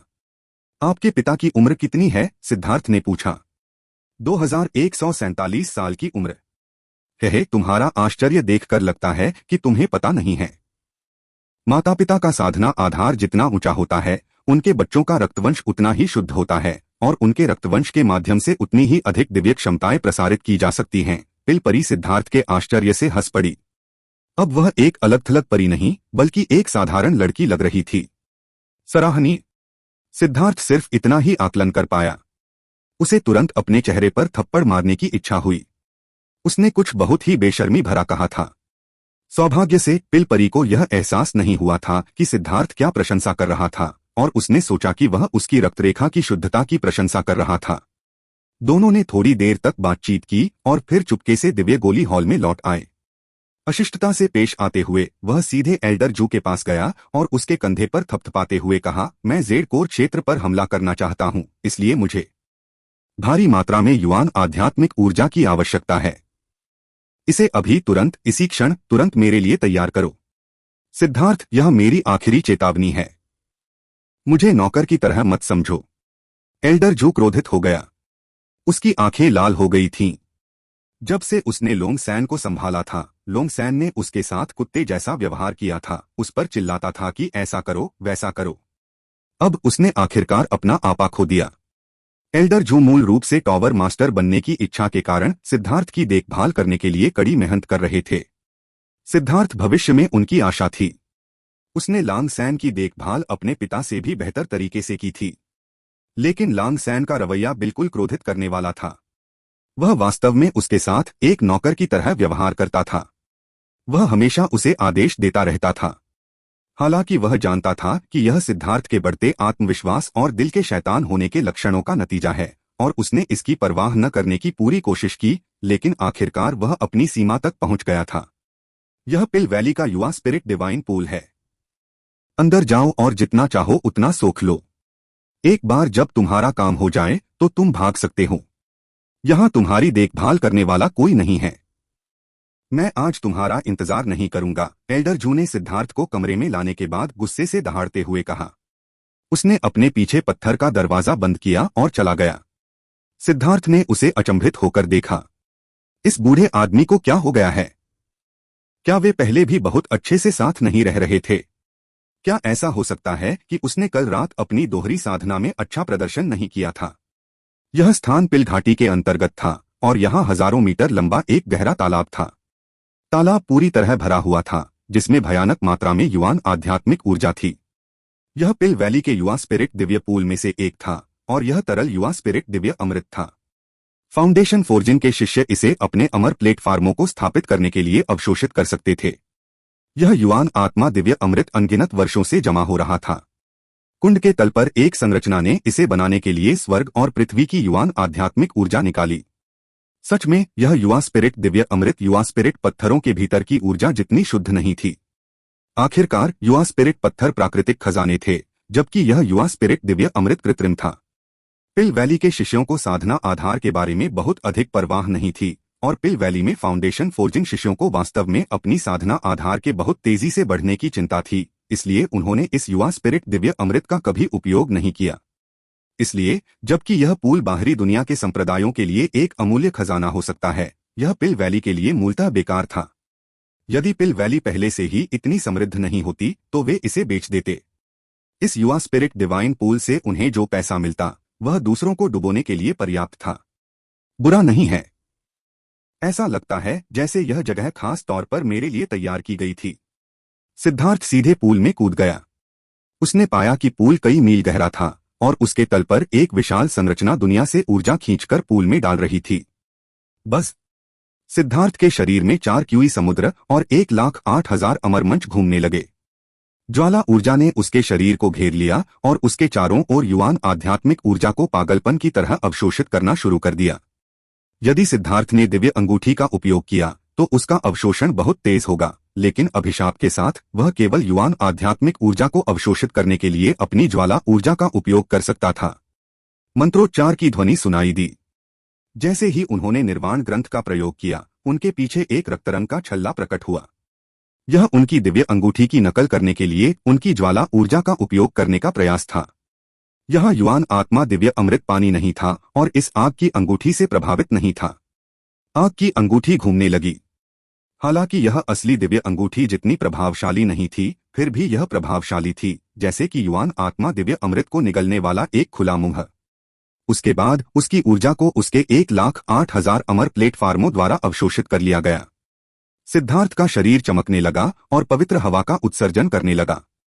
एल्डर जू गुस्से में चले गए थे और उन्होंने प्रवेश द्वार पर पहरा देने के लिए कुछ लोगों को भेज दिया था ताकि कोई भी सिद्धार्थ को परेशान न कर सके। उसे यह एहसास नहीं था कि उसके उग्र प्रस्थान से केवल सिद्धार्थ को ही लाभ होगा। विशाल तालाब नंगी आंखों से दिखाई देने वाली गति से नीचे की ओर गिरने लगा। धमाका! सिद्धार्थ के अमर मंच हिल गए और एक बार फिर एक स्तर ऊपर उठ गए। तालाब में बड़ी बड़ी लहरें उठीं। हाँ, 10वां स्वर्ग मंच। सिद्धार्थ बहुत खुश हुआ, लेकिन एक पल में ही उसके चेहरे के भाव बदल गए। 10वें स्वर्ग चरण पर पहुंचने के बाद उसने पाया कि अपने अमर प्लेटफार्मों पर घूमने से उसकी मेरिडियन थोड़ी सूज गई। ऐसा लगता है कि मेरा भौतिक शरीर अभी भी पर्याप्त रूप से मजबूत नहीं है। यह मेरे 1,08,000 अमर प्लेटफार्मों की शक्ति को सहन नहीं कर सकता। खैर, मैं परेशान नहीं हो सकता। किसी भी मामले में मैं अपनी दिव्य अंगूठी या युद्ध कवच का उपयोग नहीं कर सकता। मुझे अभी के लिए बस एक ज्वाला साधक बनना होगा। सिद्धार्थ को अभी अपने भौतिक शरीर की समस्या से कोई मतलब नहीं था। उसने ऊर्जा को अवशोषित करना जारी रखा। 10वें स्वर्ग चरण तक पहुंचने के बाद उसके अवशोषण की दर भी बढ़ गई। युवान आत्मा दिव्य पूल तेजी से नीचे गिर रहा था। अब यह पैर दर पैर नीचे गिर रहा था। धमाका! 11वें स्वर्ग चरण पर पहुंचते ही सिद्धार्थ का शरीर एक बार फिर कांप उठा। हालांकि सिद्धार्थ ने जानबूझकर अपने अमर मंच की शक्ति को प्रसारित नहीं किया था, लेकिन जब वह आगे बढ़ा तो वे अपने आप सक्रिय हो गए। इसे नियंत्रित करने के अपने सर्वोत्तम प्रयासों के बावजूद उसके मेरिडियन से दर्द का एक जोरदार झोंका आया। ऐसा लग रहा था जैसे लाखों सुइयां उनमें चुभ रही हों। सिद्धार्थ को इसकी परवाह नहीं थी। अपने दांतों को भींचते हुए वह ऊर्जा को अवशोषित करना जारी रखता था। उसे यह भी नहीं पता था कि उसके अमर प्लेटफार्मों में ऊर्जा अब कितनी भयानक थी, लेकिन वह जानता था कि अंडरवर्ल्ड सोल घोस्ट श्राप के बिना भी उसका शरीर इसका उपयोग करने में सक्षम नहीं होगा। उनके अमर मंच अन्य लोगों से अलग थे। उनके शरीर में मौजूद रून में दो तरह की ऊर्जा थी। एक ऊर्जा उनके भौतिक शरीर को सहारा देती थी, जबकि दूसरी उनके क्यूई समुद्र की ऊर्जा के समान थी। ये दोनों ऊर्जाएं एक दूसरे का समर्थन करती थीं और मिलकर अपार ऊर्जा उत्पन्न कर सकती थीं। हालांकि अभी वह पहली ऊर्जा का उपयोग नहीं कर सकता था क्योंकि उसका भौतिक शरीर उसे सहन नहीं कर सकता था। वह केवल दूसरी ऊर्जा का उपयोग कर सकता था। धमाका! अज्ञात समय के बाद पानी का स्तर एक बार फिर तेजी से कम हो गया। सिद्धार्थ के शरीर पर दरारें आने के कारण उसे कई बार खून की खांसी हुई। बकवास कितना खतरनाक है! मैं लगभग फट गया था। सिद्धार्थ जब 12वें स्वर्ग चरण की ओर बढ़ा तो उसकी अमर शक्ति से वह लगभग विस्फोटित हो गया था। उन्हें नियंत्रित करने का कोई तरीका नहीं था। उनके मूल रूप से बेलनाकार अमर मंच अचानक संकुचित हो गए, जिससे उनका एक पूरा स्तर सिकुड़ गया। जब उसके स्तंभ जैसे अमर मंच को संकुचित किया गया तो उनसे अचानक ऊर्जा की एक भयावह लहर निकली जिसने उसे लगभग मार डाला। ऐसा लगता है कि इस बार मैं सचमुच कुछ ज्यादा ही आगे निकल गया। अगर मैं ऐसे ही मर गया तो मेरे पास रोने के लिए भी जगह नहीं होगी। सिद्धार्थ यह सोचकर कांप उठा कि अभी क्या हुआ था, लेकिन वह इससे बचने में कामयाब रहा और उसने ऊर्जा को अवशोषित करना जारी रखा। एल्डर जू ने 3 दिन तक इंतजार किया, लेकिन उसने सिद्धार्थ को बाहर आते नहीं देखा। वह अधीर हो गया। कारण के अनुसार लांग सैन को एक दिन में ही बाहर आ जाना चाहिए था। आखिरकार उनका साधना आधार पहले से ही फाउंडेशन फोर्जिंग के 9वें स्वर्ग चरण में था। फाउंडेशन फोर्जिंग के महान चक्र तक पहुंचने के लिए युवान आत्मा दिव्य अमृत को अवशोषित करने में इतना समय नहीं लगना चाहिए। हालांकि उसने सिद्धार्थ को लेने के लिए अंदर जाने से इनकार कर दिया क्योंकि उसे लगा कि सिद्धार्थ उसके साथ कोई चाल चलने की कोशिश कर रहा है। उसने पहले कहा था कि सिद्धार्थ को खुद ही बाहर आना चाहिए और कोई भी उसकी सेवा नहीं कर रहा है।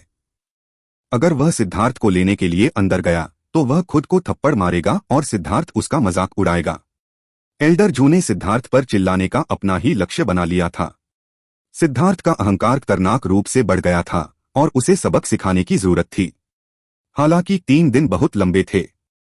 जैसे ही एल्डर जू इस बात पर झिझक रहा था कि सिद्धार्थ यह जानबूझकर कर रहा है या नहीं, अंदर से एक धमाकेदार आवाज आई और जमीन हिंसक रूप से हिल गई। वह अपनी पिछली चिंताओं की परवाह किए बिना तुरंत अंदर भाग गया। जब उसने पत्थर का दरवाजा खोला और अंदर देखा तो उसे अपनी आंखों पर विश्वास नहीं हुआ। रक्षक जुओ, बुरी खबर। क्या हुआ? बुजुर्ग जू घबराकर जुओ तियानजियांग के कमरे में भाग गया। रक्षक जुओ को रिपोर्ट करते हुए, सिद्धार्थ, उसने सभी युवा स्पिरिट दिव्य अमृत को अवशोषित कर लिया। एल्डर जू की आवाज कांप उठी। वह जानता था कि युवा स्पिरिट दिव्य पूल पिल वैली के शिष्यों के लिए बहुत महत्वपूर्ण नहीं था, लेकिन फिर भी यह बहुत बड़ी मात्रा में धन था। क्या बकवास है? यह असंभव है। जुओ तियानजियांग क्रोधित हो गया। युवा स्पिरिट दिव्य अमृत 1 लाख से अधिक वर्षों से जमा हो रहा था।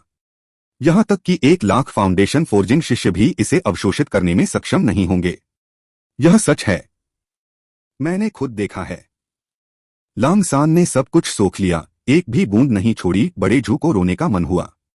जब उसने हमला किया तो उसने देखा कि लोंग सैन ने बाकी बचे हुए हिस्से को अपने अंदर समाहित कर लिया है। उसने खुद देखा था कि आखिरी अवशेष उसके शरीर में कैसे घुस गए। यह असंभव है।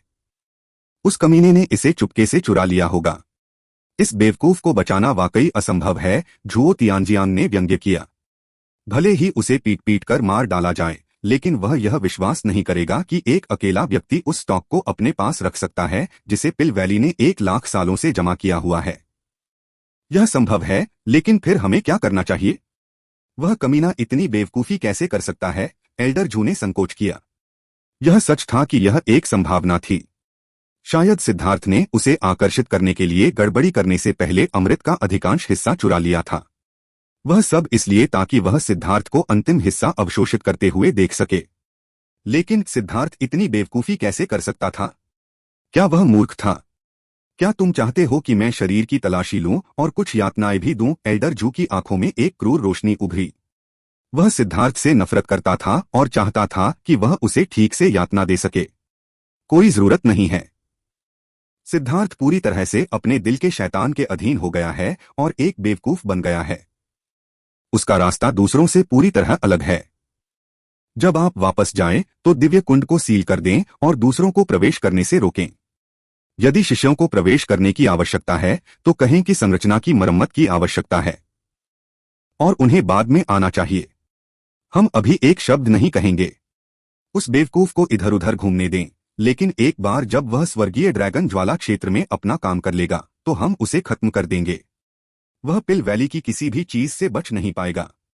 उसे शक्तिशाली ज्वाला जादुई कलाएं सिखाए, विशेष रूप से ऐसी चालें जो चोट के बदले चोट का आदान प्रदान करती हैं। आत्मघाती चालें सबसे अच्छी होंगी। उसके लिए एक नौक्रांति उग्र ज्वाला विस्फोट की गोली भी तैयार करें, लेकिन उसे गोली का नाम न बताएं। बस इतना कहें कि एक बार जब वह इसका सेवन कर लेगा तो उसकी शक्ति कई गुना बढ़ जाएगी। जुओ तियानजियांग ने कहा। हाँ, शिष्य आपकी उम्मीदों पर खरा उतरेगा। एल्डर जू ने भयावह ढंग से मुस्कुराया। नौक्रांति वाली उग्र ज्वाला विस्फोट की गोली व्यक्ति की शक्ति को पागलपन की हद तक बढ़ा देती है, लेकिन एक बार इसका औषधीय प्रभाव समाप्त हो जाने पर उपभोक्ता के पास अपने जीवन का आनंद लेने के लिए केवल एक अगरबत्ती का समय ही बचता है। यह सोचकर कि सिद्धार्थ निश्चित रूप से मर जाएगा, एल्डर जू को बहुत खुशी हुई। सिद्धार्थ ने युवा स्पिरिट दिव्य पूल की हर आखिरी बूंद को अवशोषित कर लिया था, जिससे वह अंततः फाउंडेशन फोर्जिंग के 12वें स्वर्ग चरण के शिखर तक पहुंच गया। वह जेड कोर दायरे से बस एक कदम दूर था। इस समय उसके 1,08,000 अमर प्लेटफॉर्म एक बार फिर कुछ ऊर्जा द्वारा संकुचित हो गए, गोले में बदल गए। ये गोले उसके मूल रूनों से ढके हुए थे।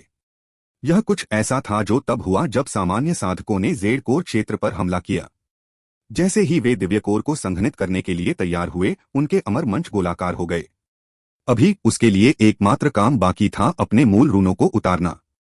फिर वह जेड कोर दायरे में कदम रख सकता था। ये रून अंदर की ऊर्जा के लिए सुरक्षा की एक परत की तरह थे। एक बार जब उन्हें हटा दिया गया तो बिजली के बपतिस्मा के माध्यम से उसका दिव्य कोर वास्तव में बन जाएगा। अभी सिद्धार्थ फाउंडेशन फोर्जिंग के महान सर्कल में था और उसे आधे कदम के जेड कोर दायरे में भी गिना जा सकता था। लेकिन जिस समय वह इस पर खुश था, उसी समय वह डर से भी भरा हुआ था। वह भय उसके अमर मंचों में निहित ऊर्जा की मात्रा पर निर्देशित था। अभी वह 1,08,000 बमों से भरे फूलदान की तरह था। एक बार विस्फोट हो जाने पर उसका शरीर अस्तित्वहीन हो जाता। अपने पिछले अनुभव के बावजूद उन्होंने 9 सितारा हेगेमॉन बॉडी 8 के अंतिम 3 हेवन स्टेज को कम करके आंका था। प्रत्येक उन्नति ने उनके अमर प्लेटफार्मों की शक्ति को 10 गुना बढ़ा दिया था। अभी उनकी ऊर्जा को निकालने और उसे ज्वाला ऊर्जा में बदलने का काम भी सावधानी से करना था। गलती से थोड़ा ज्यादा खींच लेने पर वह फट सकता था। सिद्धार्थ ने 9 सितारा हेगेमॉन बॉडी 8 के लिए कभी भी ऐसी श्रद्धा महसूस नहीं की थी। यह साधना तकनीक निश्चित रूप से इस दुनिया में बेजोड़ थी। सिद्धार्थ ने युवा स्पिरिट दिव्य पूल छोड़ दिया। वह अपने नए शरीर के आदी होने से पहले आधे महीने से अधिक समय तक एकांत में रहा। अब वह अपने अमर मंचों में आध्यात्मिक युवान निकाल सकता था और विस्फोट के बारे में ज्यादा चिंता किए बिना इसे ज्वाला ऊर्जा में बदल सकता था। अब वह जितनी ज्वाला ऊर्जा पैदा कर सकता था वह अनिवार्य रूप से अंतहीन थी। अभी वह केवल एक पूर्ण ज्वाला साधक हो सकता था और अपने भौतिक शरीर की शक्ति का उपयोग नहीं कर सकता था। वह लड़ने के लिए अपनी असली शक्ति का उपयोग नहीं कर सकता था। सिद्धार्थ को जिस बात ने उत्सुक किया वह यह थी कि उसकी उम्मीद के विपरीत ज़ुओ तियानजियांग का उग्र प्रतिशोध कभी नहीं आया। वह कभी यह पूछने नहीं आया कि क्या उसने युवा स्पिरिट दिव्य अमृत चुराया है। एल्डर जू ने इस बारे में कभी बात नहीं की, जैसे कि ऐसा कभी हुआ ही न हो। पहले तो सिद्धार्थ को यह बहुत अजीब लगा, लेकिन फिर उसे एहसास हुआ कि ज़ुओ तियानजियांग वास्तव में उसे एक बार इस्तेमाल होने वाले हत्या के हथियार के रूप में इस्तेमाल करने की योजना बना रहा था। अपने एकांतवास के बाद एल्डर जू ने सीधे सिद्धार्थ को दिव्य गोली मंडप में फेंक दिया और उसके लिए प्रशिक्षण हेतु कई भयावह और क्रूर तकनीकों का चयन किया। सिद्धार्थ ने आज्ञाकारी होकर उन्हें सीखा। अपनी शक्तिशाली आत्मा ऊर्जा और नियंत्रण के साथ इन तकनीकों को सीखना आसान था और एल्डर जू उनके प्रदर्शन से संतुष्ट थे। हालांकि न तो एल्डर जू और न ही ज़ुओ तियानजियांग ने सिद्धार्थ को उसके कष्ट से गुजरने का फैसला किया। पर्याप्त समय नहीं था। स्वर्ग ड्रैगन ज्वाला क्षेत्र बस कुछ ही दिनों में खुल जाएगा। ज़ुओ तियानजियांग के प्रयासों से सिद्धार्थ को स्वर्ग ड्रैगन फ्लेम क्षेत्र में प्रवेश करने के लिए एक स्थान प्राप्त करने के लिए एक परीक्षा से भी नहीं गुजरना पड़ा। एक अन्य शिष्य ने उन्हें अपना स्थान दिया। इस दिन जब सिद्धार्थ ने अंततः एकांत छोड़ा तो डैन यानक्स्यू, कान डोंगजे और दिव्य भाला गठबंधन के बाकी सदस्य पहले से ही एकत्र हो चुके थे। चलो चलें, हम सिर्फ तुम्हारा ही इंतजार कर रहे थे, डैन यानक्स्यू ने उदासीनता से कहा। सिद्धार्थ मुस्कुराया। न तो डैन यानक्स्यू और न ही कान डोंगजे को उसकी परवाह थी। उनकी नजर में वह सिर्फ एक शतरंज का मोहरा था।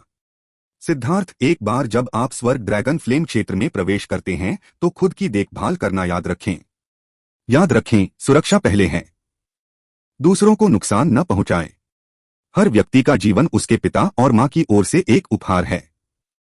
हम लोगों को भड़काते नहीं हैं, लेकिन हम दूसरों से डरते नहीं हैं। अगर कोई आपको मारना चाहता है तो आपको शिष्टाचार पर खड़े होने की जरूरत नहीं है। भले ही आप प्रतिशोध में उन्हें मार दें, आपके पीछे हमारा दिव्य भाला गठबंधन है। इसके अलावा आप एक ग्रैंड एल्डर के अंतिम प्रशिक्षु हैं। अपने गिरे हुए गुरु के लिए अपना चेहरा मत खोना, कान डोंगजे ने गंभीरता से सिद्धार्थ के कंधे पर थपथपाया। मुझे तुम्हारी याद दिलाने की जरूरत नहीं है। जो भी मुझे उकसाएगा मैं उसे मार डालूंगा। बेशक इसमें वह बेवकूफ जियांग जिजुन भी शामिल है। मैं अब इतना ताकतवर हूं कि मैं किसी को भी मार सकता हूं, सिद्धार्थ ने अहंकार से कहा। कान डोंगजे चौंक गया। सिद्धार्थ वाकई बेशर्म था कि उसने जियांग जीजुन को अपनी नजरों में भी नहीं रखा। यह शुद्ध आत्महत्या थी। क्या 9वीं रैंक का सेलेस्टियल वाकई कोई ऐसा व्यक्ति था जिसे वह संभाल सकता था? हालांकि उसने ऐसा नहीं कहा और इसके बजाय सिर हिला दिया। बहुत बढ़िया, यह सही रवैया है। रक्षक ज़ुओ ने आपको कुछ मिशन दिए हैं। वह चाहता है कि आप कुछ लोगों को खत्म करें। कान डोंगजे ने इस बार बात नहीं की, बल्कि उसे एक जेड टाइल के साथ एक आध्यात्मिक संदेश भेजा। सिद्धार्थ की दिव्य भावना जेड टाइल के माध्यम से बह गई। उसने घृणा से कहा, क्या वह मुझे नीची नजर से देख रहा है? क्या ये कीड़े मेरे व्यक्तिगत रूप से मारने के लायक हैं? जेड टाइल पर दर्जनों नाम थे और उनकी उपस्थिति की रिकॉर्डिंग भी थी ताकि वह जान सके कि वे कौन थे। ये सभी लोग फाउंडेशन फोर्जिंग के शिष्य थे, इसलिए उनकी साधना का आधार विशेष रूप से ऊंचा नहीं था। लेकिन वे सभी कीनिया के प्रतिभाशाली थे और दिव्य शील्ड एलायंस में उच्च पद पर थे। ज़ुओ तियानजियांग चाहता था कि वह इन प्रतिभाशाली लोगों की हत्या कर दे। एक बार जब ये प्रतिभाशाली लोग मर गए तो दिव्य शील्ड एलायंस को भारी नुकसान होगा। दिव्य भाला एलायंस कीमिया प्रतिभाओं के मामले में नुकसान से पूर्ण लाभ में चला जाएगा। सिद्धार्थ ने जो शक्ति दिखाई थी उससे इन लोगों को मारना बहुत आसान हो जाता। इसीलिए सिद्धार्थ ने जानबूझकर अपनी नापसंदगी जाहिर की। यह सबसे अच्छा होगा यदि आप इसे गंभीरता से लें। यदि आप असफल होते हैं तो पिल वैली में खुशी से रहने के बारे में सोचना भी मत। लेकिन यदि आप अच्छा काम करते हैं तो पिल वैली में आपकी संभावनाएं असीमित होंगी। इस बारे में मजाक न करें, कान डोंगजे ने चेतावनी दी।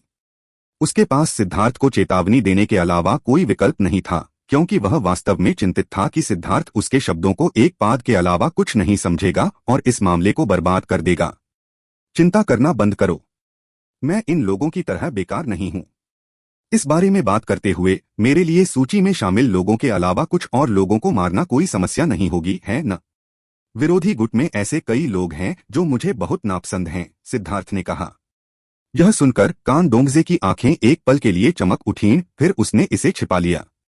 शुरू में वह चिंतित था कि सिद्धार्थ लोगों को मारने की हिम्मत नहीं करेगा, लेकिन अब ऐसा लग रहा था कि उसे और अधिक प्रोत्साहन देने की आवश्यकता नहीं थी। कान डोंगजे ने आध्यात्मिक रूप से कहा, आप उन्हें जैसे चाहे मार सकते हैं। जितना अधिक आप मारेंगे उतना ही अधिक आपका इनाम होगा। फिर उन्होंने अपना मुंह खोला और कहा, याद रखो तुम दिव्य भाला गठबंधन के सदस्य हो। कोई भी हमें भड़का नहीं सकता। सिद्धार्थ ने सिर हिलाया, उसके चेहरे पर मुस्कान थी। वह इस मामले पर स्पष्ट था। जो तियानजियान ने उसे सिर्फ इसी एक उपयोग के लिए पाला था। एक बार जब स्वर्ग ड्रैगन फ्लेम क्षेत्र बंद हो गया, भले ही वह जीवित बाहर आ गया हो तो उसे शायद मार दिया जाएगा। उस समय वह कहता था कि लोंग सैन पागल हो गया है और उसने स्वर्ग ड्रैगन ज्वाला क्षेत्र में लोगों को अंधाधुंध मार डाला है। फिर वह उसे मारने का बहाना ढूंढता था ताकि कोई गवाही न दे सके। हालांकि सिद्धार्थ को सचमुच लगा कि यह योजना हास्यास्पद थी। भले ही उसे मार दिया गया हो, क्या इतने सारे शिष्यों की मौत की भरपाई सिर्फ उसकी मौत से हो सकती है? इसके अलावा जिसने उसे पिल वैली में खींचा था और उसका पालन पोषण किया था, झुओ तियानजियान, उन मौतों के कारण बलि के रूप में चढ़ाए जाने की 90% संभावना थी। सिद्धार्थ वास्तव में नहीं समझ सका कि झुओ तियानजियान क्या सोच रहा था। वह कितना चालाक था, वह इतनी मूर्खतापूर्ण बात नहीं करेगा।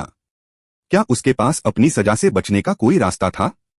वह इसे ठीक से समझ नहीं पाया, लेकिन वह इसके बारे में सोचने के लिए ऊर्जा बर्बाद करने की जहमत नहीं उठा सकता था। वह समस्या महत्वपूर्ण नहीं थी। उसने उम्मीद नहीं की थी कि झुओ तियानजियान उसे इतनी जल्दी बलिदान कर देगा, इसलिए उसे इससे बाहर निकलने का कोई रास्ता सोचना पड़ा। जैसे ही वह इस पर विचार कर रहा था, वे पिल वैली के भीतर एक परिवहन संरचना में पहुंचे। दिव्य शील्ड एलायंस के शिष्य पहले से ही इंतजार कर रहे थे। दिव्य शील्ड एलायंस के शिष्यों ने उन्हें ठंडी निगाहों से देखा। उनकी शत्रुता स्पष्ट थी। वरिष्ठ प्रशिक्षु भाई जीजुन, काफी समय हो गया है। आप पहले की तरह ही सुंदर दिख रहे हैं। ओह, गोली परी क्यों नहीं आई? कान डोंगजे ने आश्चर्य में चिल्लाने का नाटक किया। वान किंग और सिद्धार्थ के कारण पिल फेरी जियांग जीजुन के साथ शत्रुतापूर्ण हो गई थी और यह इस बिंदु पर पहुंच गई थी कि पिल फेरी ने दिव्य शील्ड एलायंस की परवाह करना बंद कर दिया था। यह कुछ ऐसा था जो पिल वैली में हर कोई जानता था, इसलिए यह स्पष्ट था कि कान डोंगजे उसका मजाक उड़ा रहा था। जियांग जीजुन का चेहरा पीला पड़ गया था। उसने ठंडे स्वर में कहा, आपको इसके बारे में चिंता करने की जरूरत नहीं है। अगर आपके पास ऊर्जा है तो आपको अपने दिव्य भाला गठबंधन की कीमिया क्षमता बढ़ाने पर ध्यान केंद्रित करना चाहिए। हर बार जब कोई परीक्षण होता है तो क्या आप हमेशा बुरी तरह से पराजित नहीं होते हैं? कान डोंगजे ने केवल मुस्कुराया और इस पर बहस नहीं की। मुख्य बात यह थी कि बहस करने का कोई तरीका नहीं था। दिव्य शील्ड एलायंस ने वास्तव में उन्हें कीमिया के मामले में दबा दिया। सिद्धार्थ, मैं तुम्हें तुमसे मिलवाता हूं। यह महान जियांग जीजुन है, दिव्य शील्ड एलायंस का स्वामी। वह पुरुषों के बीच एक नायक है। तुम दोनों को एक दूसरे को जान लेना चाहिए, कान डोंगजे ने हंसते हुए कहा और उसने सिद्धार्थ को आगे धकेल दिया। कान डोंगजे वास्तव में दुष्ट था। यह स्पष्ट रूप से जानते हुए भी कि जियांग जीजुन सिद्धार्थ से नफरत करता था, उसने जानबूझकर उसे चारा के रूप में बाहर लाया और ऐसा अभिनय किया जैसे कि वह उनके रिश्ते के बारे में नहीं जानता था। छी, उसके जैसा कोई व्यक्ति मुझसे बातचीत करने के योग्य नहीं है। मेरे लिए बेहतर होगा कि मैं कम प्रोफाइल रहूं। सिद्धार्थ ने अपना सिर हिलाया और जियांग जीजुन की ओर देखा तक नहीं। निम्न प्रोफाइल? चाहे वे दिव्य शील्ड एलायंस से हों या दिव्य भाला एलायंस से, शिष्य सभी अपनी अवाकता में एकजुट थे।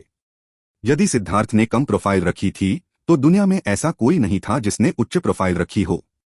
हालांकि वह जानता था कि कान डोंगजे जानबूझकर उसे क्रोधित करने की कोशिश कर रहा था, लेकिन जियांग जिजुन खुद को रोक नहीं सका। उसका गुस्सा बढ़ता गया। सिद्धार्थ, तुम बेहतर तरीके से सावधान रहो। मैं तुम्हें स्वर्ग ड्रैगन ज्वाला क्षेत्र में सबक सिखाऊंगा। सिद्धार्थ ने अंदर ही अंदर आह भरी। यह जियांग जीजुन निश्चित रूप से एक मूर्ख था। कान डोंगजे यही चाहता था कि वह यही कहे, लेकिन उसे अभी भी एहसास नहीं हुआ। वह अफसोस जताने से खुद को नहीं रोक पाया। पिल फेरी के बिना जियांग जीजुन के नेतृत्व वाला दिव्य शील्ड एलायंस लंबे समय तक नहीं टिक पाता और खत्म हो जाता। जिस समय जियांग जीजुन सिद्धार्थ को धमका रहा था, उसी समय कान डोंगजे और डैन यानक्स्यू ने एक दूसरे को देखा। दोनों ने एक दूसरे की छिपी हुई मुस्कान देखी। सिद्धार्थ को अचानक चिंता का एहसास हुआ। कोई आश्चर्य नहीं कि उसे लगा कि उसकी गणना गलत हो गई है। क्या असली लोग जो उसे फंसाना चाहते थे वे ये दोनों हो सकते हैं, ज़ुओ तियानजियांग नहीं? ठीक इसी समय सभी लोग चुप हो गए और लोगों का एक समूह धीरे धीरे आगे बढ़ा। सबसे आगे एक अद्वितीय सुंदरता थी, शुद्ध सफेद पोशाक में गोलीपरी। गोलीपरी शान से आगे बढ़ी। उसे पहले भी देख चुके थे, लेकिन उनमें से कई शिष्यों की सांसें उसके सामने थमसी गईं। सभी पुरुष इस बेमिसाल सुंदरता को श्रद्धा से देख रहे थे। पिल फेरी जिस समूह के साथ आई थी, उसमें दिव्य पिल हॉल के तटस्थ शिष्य शामिल थे। उनके साथ आने से यह संकेत मिलता था कि उसने दिव्य शील्ड एलायंस से पूरी तरह से नाता तोड़ लिया है। इससे दिव्य शील्ड एलायंस के शिष्यों को बहुत दुख हुआ। डैन यानक्स्यू की नजर बहुत तेज हो गई थी। वह एक सुंदर महिला भी थी, और हालांकि वह ऐसी सुंदरता नहीं थी जो किसी राष्ट्र के पतन का कारण बन सकती थी, लेकिन उसका फिगर और भव्य हवा पुरुषों को मोहित करने के लिए पर्याप्त थी। हालांकि उसके जन्मजात अहंकार ने उसके आसपास के लोगों को असहज कर दिया। इसकी तुलना में पिल फेरी कहीं ज्यादा सुंदर थी और उसमें कोई अहंकार नहीं था। वह गर्मजोशी और मिलनसार थी। यही वह चीज थी जिसकी वजह से दूसरे लोग उसका स्वाभाविक रूप से सम्मान करते थे। लोग उसकी हैसियत या सुंदरता की नहीं, बल्कि उसके महान नैतिक चरित्र की इज्जत करते थे। दोनों की तुलना करने का कोई तरीका नहीं था। भले ही डैन यानक्स्यू की शक्ल पिल फेरी से बेहतर हो सकती थी, लेकिन वह पिल फेरी के नेक व्यवहार को नहीं सीख सकती थी। यह एक आंतरिक गुण था। जबकि अन्य लोगों को भी डैन यानक्स्यू एक सुंदरता लगती थी, अब जब गोली परी भी मौजूद थी तो उसने अपनी चमक खो दी। हालांकि डैन यानक्स्यू ने अपनी ईर्ष्या को छिपाने की पूरी कोशिश की, लेकिन सिद्धार्थ ने उसकी हरकत को आसानी से पहचान लिया। बड़े भाई, सावधान रहना। मैंने सुना है कि दूसरे लोग तुम्हारे लिए मुश्किलें खड़ी कर देंगे। वान किंग पिल परी के पास खड़ी थी। वह डरी हुई लग रही थी और शर्मीली सी सिद्धार्थ से बोली। आंतरिक संप्रदाय में हाथापाई के कारण वह अब जियांग जिजुन से डरने लगी थी। जियांग जीजुन की अभिव्यक्ति डूब गई और उसने उसे घूर कर देखा, जिससे वह तुरंत गोली परी के पीछे छिप गई। सिद्धार्थ उसके पास गया और धीरे से उसके सिर को सहलाया। वह मुस्कुरा रहा था। चिंता मत करो, क्या मैंने तुम्हें नहीं बताया कि मैं तारों वाले आकाश के महान योद्धाओं का वंशज हूं? मेरी शक्ति असीम है। ये लोग जो मुझे निशाना बनाना चाहते हैं, वे सब बेकार हैं। मैं उन्हें सिर्फ एक पाद से मार सकता हूं। बड़े भाई, आप तो बस शेखी बघार रहे हैं। मुझे आपकी बात पर यकीन नहीं होता, वान किंग ने हंसते हुए कहा। पिल फेरी अपना सिर हिलाने से खुद को रोक नहीं पाई। सिद्धार्थ ने वाकई कुछ कहने की हिम्मत की। हालांकि उसके बोलने का तरीका थोड़ा असभ्य था, लेकिन उसके बेलगाम चरित्र ने उसे करीब आने में आसानी महसूस कराई। वान किंग की हंसी सुनकर जियांग जीजुन के चेहरे पर तुरंत उदासी छा गई। लोंगसान उन पर नीचे की ओर देख रहा था। दिव्य शील्ड एलायंस के शिष्यों में से एक ने अपना आपा खो दिया और सिद्धार्थ की ओर इशारा करते हुए कोसते हुए कहा, सिद्धार्थ, तुम पाओ। सिद्धार्थ ने अपना हाथ घुमाया और उसके चेहरे पर थप्पड़ मारा। क्या आपको लगता है कि सिद्धार्थ नाम कुछ ऐसा है जिसे आप बोल सकते हैं? मुझे मास्टर लॉन्ग कहिए, सिद्धार्थ ने कहा। हालांकि जैसे ही उसने उसे थप्पड़ मारा, उसे पछतावा हुआ। सिद्धार्थ भूल गया था कि वह फाउंडेशन फोर्जिंग के महान चक्र में पहुंच गया था। उसकी साधना का आधार बहुत अधिक मात्रा में आगे बढ़ गया था। हालांकि उसने अपने आध्यात्मिक युवान का इस्तेमाल अपने थप्पड़ को सहारा देने के लिए नहीं किया था, लेकिन उसके भौतिक शरीर की शुद्ध शक्ति बहुत बढ़ गई थी। उसके हल्के से बल से ही उस शिष्य का सिर लगभग फट गया। सौभाग्य से शिष्य की गोली की लौ ने खतरे को भांपते ही उसे बचा लिया था, अन्यथा यह थप्पड़ उसकी जान ले लेता। उसका सिर विकृत हो गया था, लगभग एक टूटे हुए अंडे की तरह लग रहा था। उसने जल्दी से अपनी स्वर्गीय दाव ऊर्जा का उपयोग ठीक करने के लिए किया और एक औषधीय गोली खा ली। हालांकि वह जल्दी से ठीक हो गया, लेकिन इससे यह तथ्य नहीं बदला कि वह अभी लगभग मर चुका था। सिद्धार्थ के थप्पड़ ने उसके गुस्से को आतंक में बदल दिया था। सिद्धार्थ, तुम मौत को निमंत्रण दे रहे हो, जियांग जिजुन दहाड़ा। मैं लंबे समय से मौत को दावत दे रहा हूं, लेकिन कोई भी मुझे मारने में कामयाब नहीं हुआ। और तुम्हारा क्या? तुम तो कोशिश करने के भी लायक नहीं हो, सिद्धार्थ ने नाक भौं सिकोड़ी। Siddharth, heaven dragon flame region में सावधान रहना। जियांग जीजुन निश्चित रूप से आपको अंदर ही मारने की कोशिश करेगा।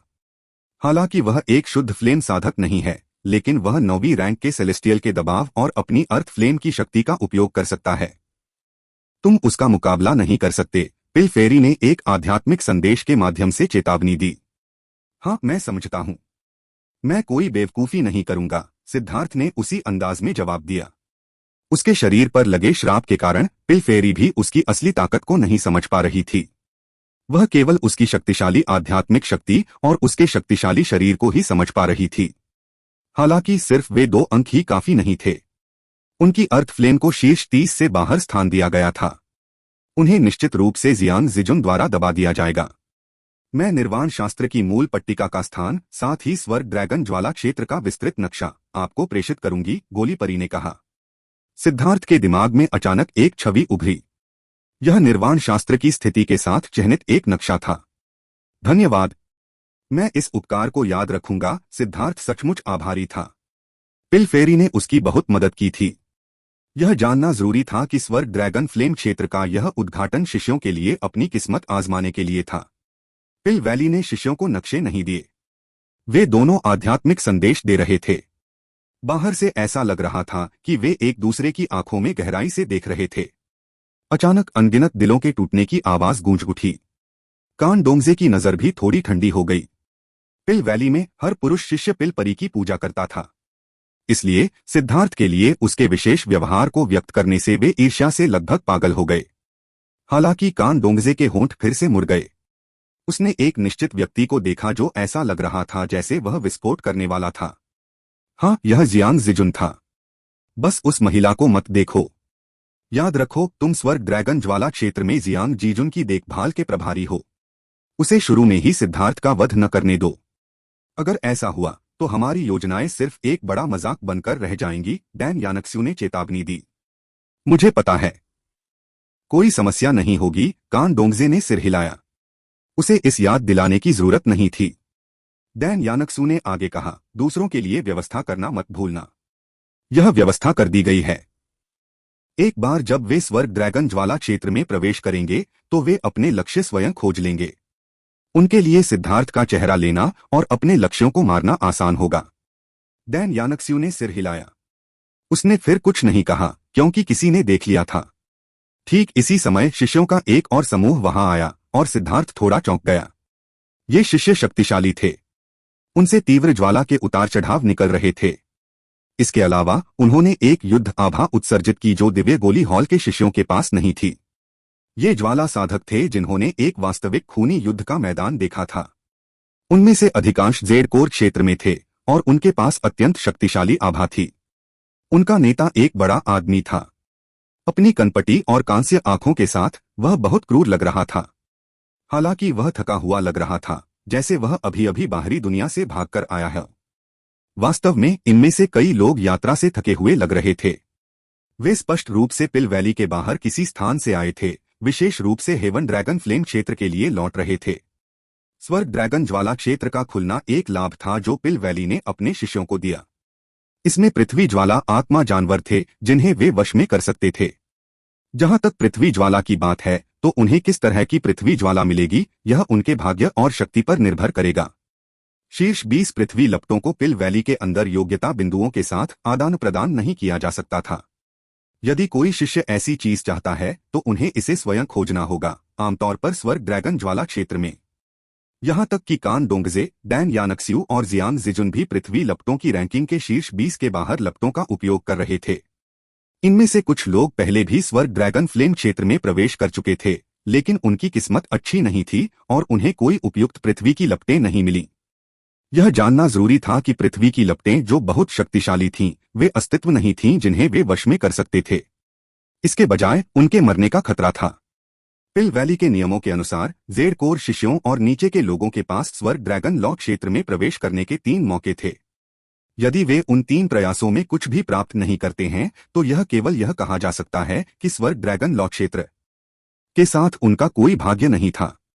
भविष्य में यदि वे एक शक्तिशाली पृथ्वी लॉ नहीं पा सके तो उनके पास शायद विकास के लिए अधिक जगह नहीं होगी और इसलिए पिल वैली उन्हें छोड़ सकती है। पिल फेरी स्वाभाविक रूप से एक अपवाद थी। उसके पास एक जन्मजात दिव्य ज्वाला थी और उसे पृथ्वी की ज्वाला को वश में करने की आवश्यकता नहीं थी। इसलिए वह स्वर्ग ड्रैगन ज्वाला क्षेत्र में प्रवेश नहीं कर रही थी। क्या आप पिल फेरी हैं?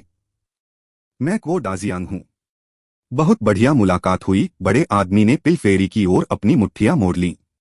उसकी आवाज में बाढ़ सी आ गई थी। सिद्धार्थ का दिल कांप उठा। इस व्यक्ति की आभा के आधार पर वह संभवतः शक्ति में भी माहिर था। उसने उम्मीद नहीं की थी कि इतने शक्तिशाली भौतिक शरीर वाला कोई ज्वाला साधक होगा। वरिष्ठ प्रशिक्षु भाई वो बहुत विनम्र हैं, गोली परी ने जवाब दिया। गोली परी को ऐसा लगा जैसे उसने उसका नाम पहले भी सुना था, लेकिन वह याद नहीं कर पा रही थी। पिल फेरी को बधाई देने के बाद वो दाजियांग ने कुछ और नहीं कहा। उसने अपनी आंखें बंद करके आराम करने के लिए एक जगह ढूंढी। माहौल कुछ अजीब सा हो गया था। ऐसा लग रहा था जैसे हवा में कोई अंतर्धारा बह रही हो, जिससे उन्हें सांस लेने में दिक्कत हो रही हो। ठीक इसी समय परिवहन संरचना में रोशनी हुई, जिससे एक बड़ा अवरोध बन गया। अवरोध के भीतर से शक्तिशाली स्थानिक उतार चढ़ाव आए। स्वर्ग ड्रैगन ज्वाला क्षेत्र अपनी खुद की छोटी दुनिया थी। यह मार्शल स्वर्ग महाद्वीप के भीतर नहीं था। वहां पहुंचने के लिए उन्हें इस परिवहन संरचना से गुजरना पड़ा। चलो चलें। कान डोंगजे अपने लोगों को अंदर ले गया। चिंता मत करो, मैं ठीक हो जाऊंगा। सिद्धार्थ ने पिल फेरी और वान क्विन की ओर हाथ हिलाया और अपनी मुट्ठी भींचकर उन्हें जीत का इजहार किया, क्योंकि वह जल्दी से कान डोंगजे और डैन यानक्स्यू का पीछा कर रहा था। वे अभी परिवहन संरचना में प्रवेश ही कर रहे थे कि दुनिया उनके चारों ओर घूम गई। सिद्धार्थ को ऐसा लगा जैसे वह किसी स्टोव में घुस गया हो। गर्मी की लहरें उस पर हमला कर रही थीं। एक साधारण व्यक्ति यहां सांस लेने से ही जल उठेगा। यहां तक कि उसे भी अपनी रक्षा के लिए अपनी ज्वाला ऊर्जा को प्रसारित करना पड़ा, अन्यथा उसके वस्त्र भस्म हो जाएंगे। जब दुनिया घूमना बंद हो गई तो उसे लावा का एक समुद्र दिखाई दिया। दूरी पर ऊंचे पहाड़ थे, फिर भी वे पहाड़ जैसे नहीं लग रहे थे। इसके बजाय वे लावा पर लुढ़कते द्वीपों की तरह थे। यहां सब कुछ घनी ज्वाला ऊर्जा से भरा हुआ था। सिद्धार्थ, जल्दी जाओ, कान डोंगजे ने कहा। ऐसा मत सोचो कि तुम मुझे आदेश दे सकते हो। मैं जब चाहूंगा तब चला जाऊंगा, सिद्धार्थ ने व्यंग्य किया। उसने एक टेलीपोर्टेशन ताबीज को कुचल दिया और तुरंत उनकी नजरों से उछल हो गया। इस कमीने को बचाना संभव नहीं है। कान डोंगजे क्रोधित हुए बिना नहीं रह सका जब उसने देखा कि सिद्धार्थ अभी कहा था, एक मृत व्यक्ति के बारे में इतनी चिंता मत करो। वे भी आ चुके हैं, इसलिए जब तक आप जियांग जीजुन पर नजर रखेंगे निश्चित रूप से कोई समस्या नहीं होगी। बाकी सभी के पास भी अपनी नौकरी है, डैन यानक्स्यू ने कहा। डैन यानक्स्यू दिव्य शील्ड एलायंस के शिष्यों से पहले यहां इसलिए आया था ताकि सिद्धार्थ को उनसे पहले ही टेलीपोर्ट कर दिया जाए। ऐसा इसलिए किया गया ताकि जियांग जीजुन उसे निशाना न बना सके। दिव्य शील्ड एलायंस के शिष्यों के भी प्रवेश करने के साथ सभी तितर-बितर होने लगे। वे सभी अपने अपने अवसर तलाशने लगे। ठीक है, बिल्ली और चूहे का खेल शुरू हो गया है। याद रखना, जब तुम लोंग सैन को पालो तो सिग्नल छोड़ देना। मैं उसे मौत से भी बदतर जिंदगी जीना चाहता हूं, जियांग जीजुन ने अपने बगल के लोगों से चिल्लाकर कहा। जब तक जियांग जीजुन अंदर आया, डैन यानक्सू और अन्य लोग पहले ही भाग चुके थे। वह जानता था कि डैन यानक्सू और अन्य लोग लोंग सैन को इतनी आसानी से मारते हुए चुपचाप नहीं देखेंगे, इसलिए उसने उन्हें शुरुआती बढ़त लेने देने का फैसला किया ताकि वे बिल्ली और चूहे का यह खेल शुरू कर सकें। हाँ, दिव्य ढाल गठबंधन के सभी शिष्य तितर-बितर हो गए। उनके पास दिव्य भाला गठबंधन की तुलना में अधिक लोग थे और सिद्धार्थ से टकराने की उनकी संभावना अधिक थी, खासकर तब जब उन्हें सिद्धार्थ का शिकार करने का आदेश दिया गया था।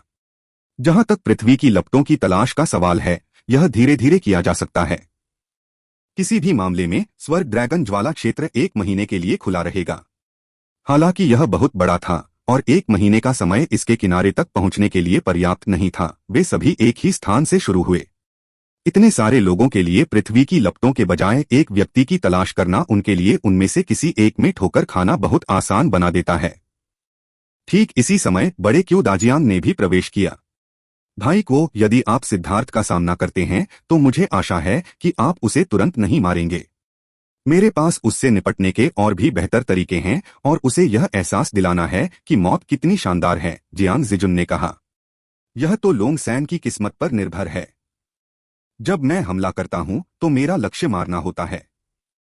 लेकिन मुझे इस सुझाव में दिलचस्पी है। अलविदा को दाजियांग उदासीन था। उसमें से लपटें निकलने लगीं और उसकी पीठ पर ज्वाला के पंख दिखाई देने लगे। वह एक उल्कापिंड की तरह भाग गया। ज्वाला दिव्य महल के शिष्यों ने स्वर्ग ड्रैगन ज्वाला क्षेत्र में प्रवेश किया। वे सभी उत्साहपूर्वक अपने स्वयं के अवसर की तलाश में भाग गए। परिवहन संरचना के दूसरी ओर पिल फेरी धीरे धीरे दूर जा रही थी। तभी उसने रुककर पीछे देखा। उसे अचानक याद आया कि उसने क्यू दाजियांग का नाम कहाँ सुना था। बड़ी बहन, यह क्या है? वान किंग ने पूछा। कोई बात नहीं, चलो वापस चलें। पिल फेरी ने अपना सिर हिलाया और वान किंग को दूर ले गई, लेकिन उसके चेहरे पर अभी भी चिंता बनी हुई थी। यह कोई आश्चर्य की बात नहीं थी कि उसने को दाजियांग को परिचित महसूस किया था। वह को चुनशेंग का सौतेला भाई था। उनमें से एक कीमियागर के रास्ते पर चला, जबकि एक ज्वाला साधक के रास्ते पर चला। और ज्वाला साधकों के बीच भी को दाजियांग बेहद भयानक था। वह 9वें दर्जे का दिव्य था। सिद्धार्थ ने अपने भाई को चुनशेंग को मार डाला था और अब को दाजियांग स्वर्ग ड्रैगन ज्वाला क्षेत्र में प्रवेश कर चुका था। उसका लक्ष्य स्पष्ट था। हालांकि वे पहले ही प्रवेश कर चुके थे और उसके लिए उन्हें रोकना असंभव था। केवल एक ही व्यक्ति जिस पर सिद्धार्थ भरोसा कर सकता था, वह था खुद। अंतरिक्ष हिल गया और सिद्धार्थ एक पहाड़ के ऊपर दिखाई दिया जो पूरी तरह से चट्टान से बना था। पहाड़ में लगभग छत्ते जैसी कुछ हल्की दरारें थीं। यह उस पर लगातार पड़ रही ज्वाला ऊर्जा का परिणाम था। हवा में अभी भी जलने की गंध बनी हुई थी। इस ऊंचे पहाड़ से बाहर देखने पर उसे अपने चारों ओर लावा का समुद्र दिखाई दिया। खैर, यह लावा के दलदल जैसा था, लेकिन वह दूर तक नहीं देख पा रहा था क्योंकि गर्मी के कारण अंतरिक्ष मुड़ गया था, जिससे उसकी प्रभावी दृश्य सीमा लगभग 10 मील तक सीमित हो गई थी। ऐसी अस्थिर जगह में टेलीपोर्ट करने में सक्षम होने के लिए पिल वैली वास्तव में मेरी परवाह करती है, सिद्धार्थ ने हंसते हुए कहा। वह प्राचीन टेलीपोर्टेशन तावीज जो उसने अभी इस्तेमाल किया था, एक असली खजाना था। आज के तावीज साधक संभवतः ऐसा तावीज नहीं बना सकते। सिद्धार्थ को बढ़त दिलाने के लिए पिल वैली ने उसे एक अनमोल तावीज दिया था। इससे पता चलता है कि वे उसे कितना ऊंचा मानते थे।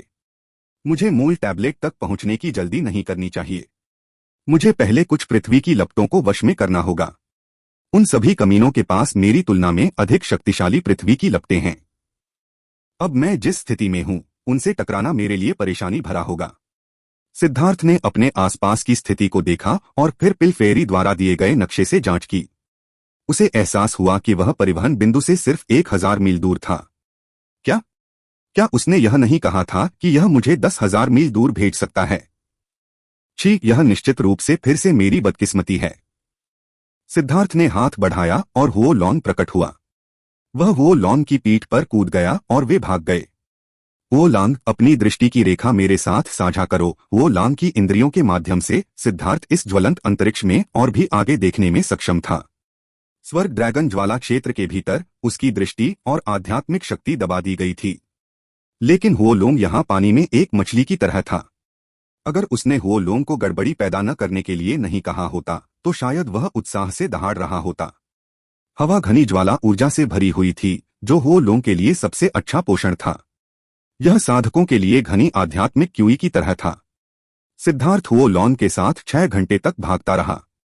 स्वर्ग ड्रैगन ज्वाला क्षेत्र के भीतर वो लॉन की गति बेहद भयानक थी। उन्होंने एक बड़ी दूरी तय की थी, फिर भी जब उन्होंने नक्शे की जांच की तो उन्होंने पाया कि यह लंबी दूरी पूरे स्वर्गीय ड्रैगन ज्वाला क्षेत्र की तुलना में कुछ भी नहीं थी।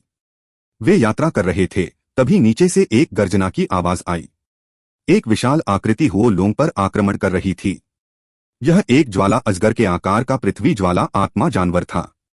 इसने एक शक्तिशाली दबाव उत्सर्जित किया। ओ लांग, शिष्टाचार पर अड़े मत रहो, इसे खाओ, सिद्धार्थ हंसा। वो लॉन्ग के लिए यह एक दावत थी। वो लॉन्ग, जिसने मूल रूप से अपना आकार केवल 300 मीटर लंबा रखा था, अचानक विस्फोटक रूप से बड़ा हो गया। इससे पहले सिद्धार्थ ने इसे अपनी आभा को छिपाने के लिए कहा था ताकि इसे इतनी आसानी से महसूस न किया जा सके। लेकिन अब पृथ्वी की लपटों का ध्यान आकर्षित करना शुरू करने का समय आ गया था। ज्वाला अजगर का आकार हुओ लोंग के 30,000 मीटर के 10वें हिस्से से भी कम था। इसे तुरंत निगल लिया गया। वो लोंग का शरीर अचानक चमक उठा और उसने अपनी सारी ऊर्जा तुरंत अवशोषित कर ली। उसकी आभा भी शक्ति में बढ़ गई।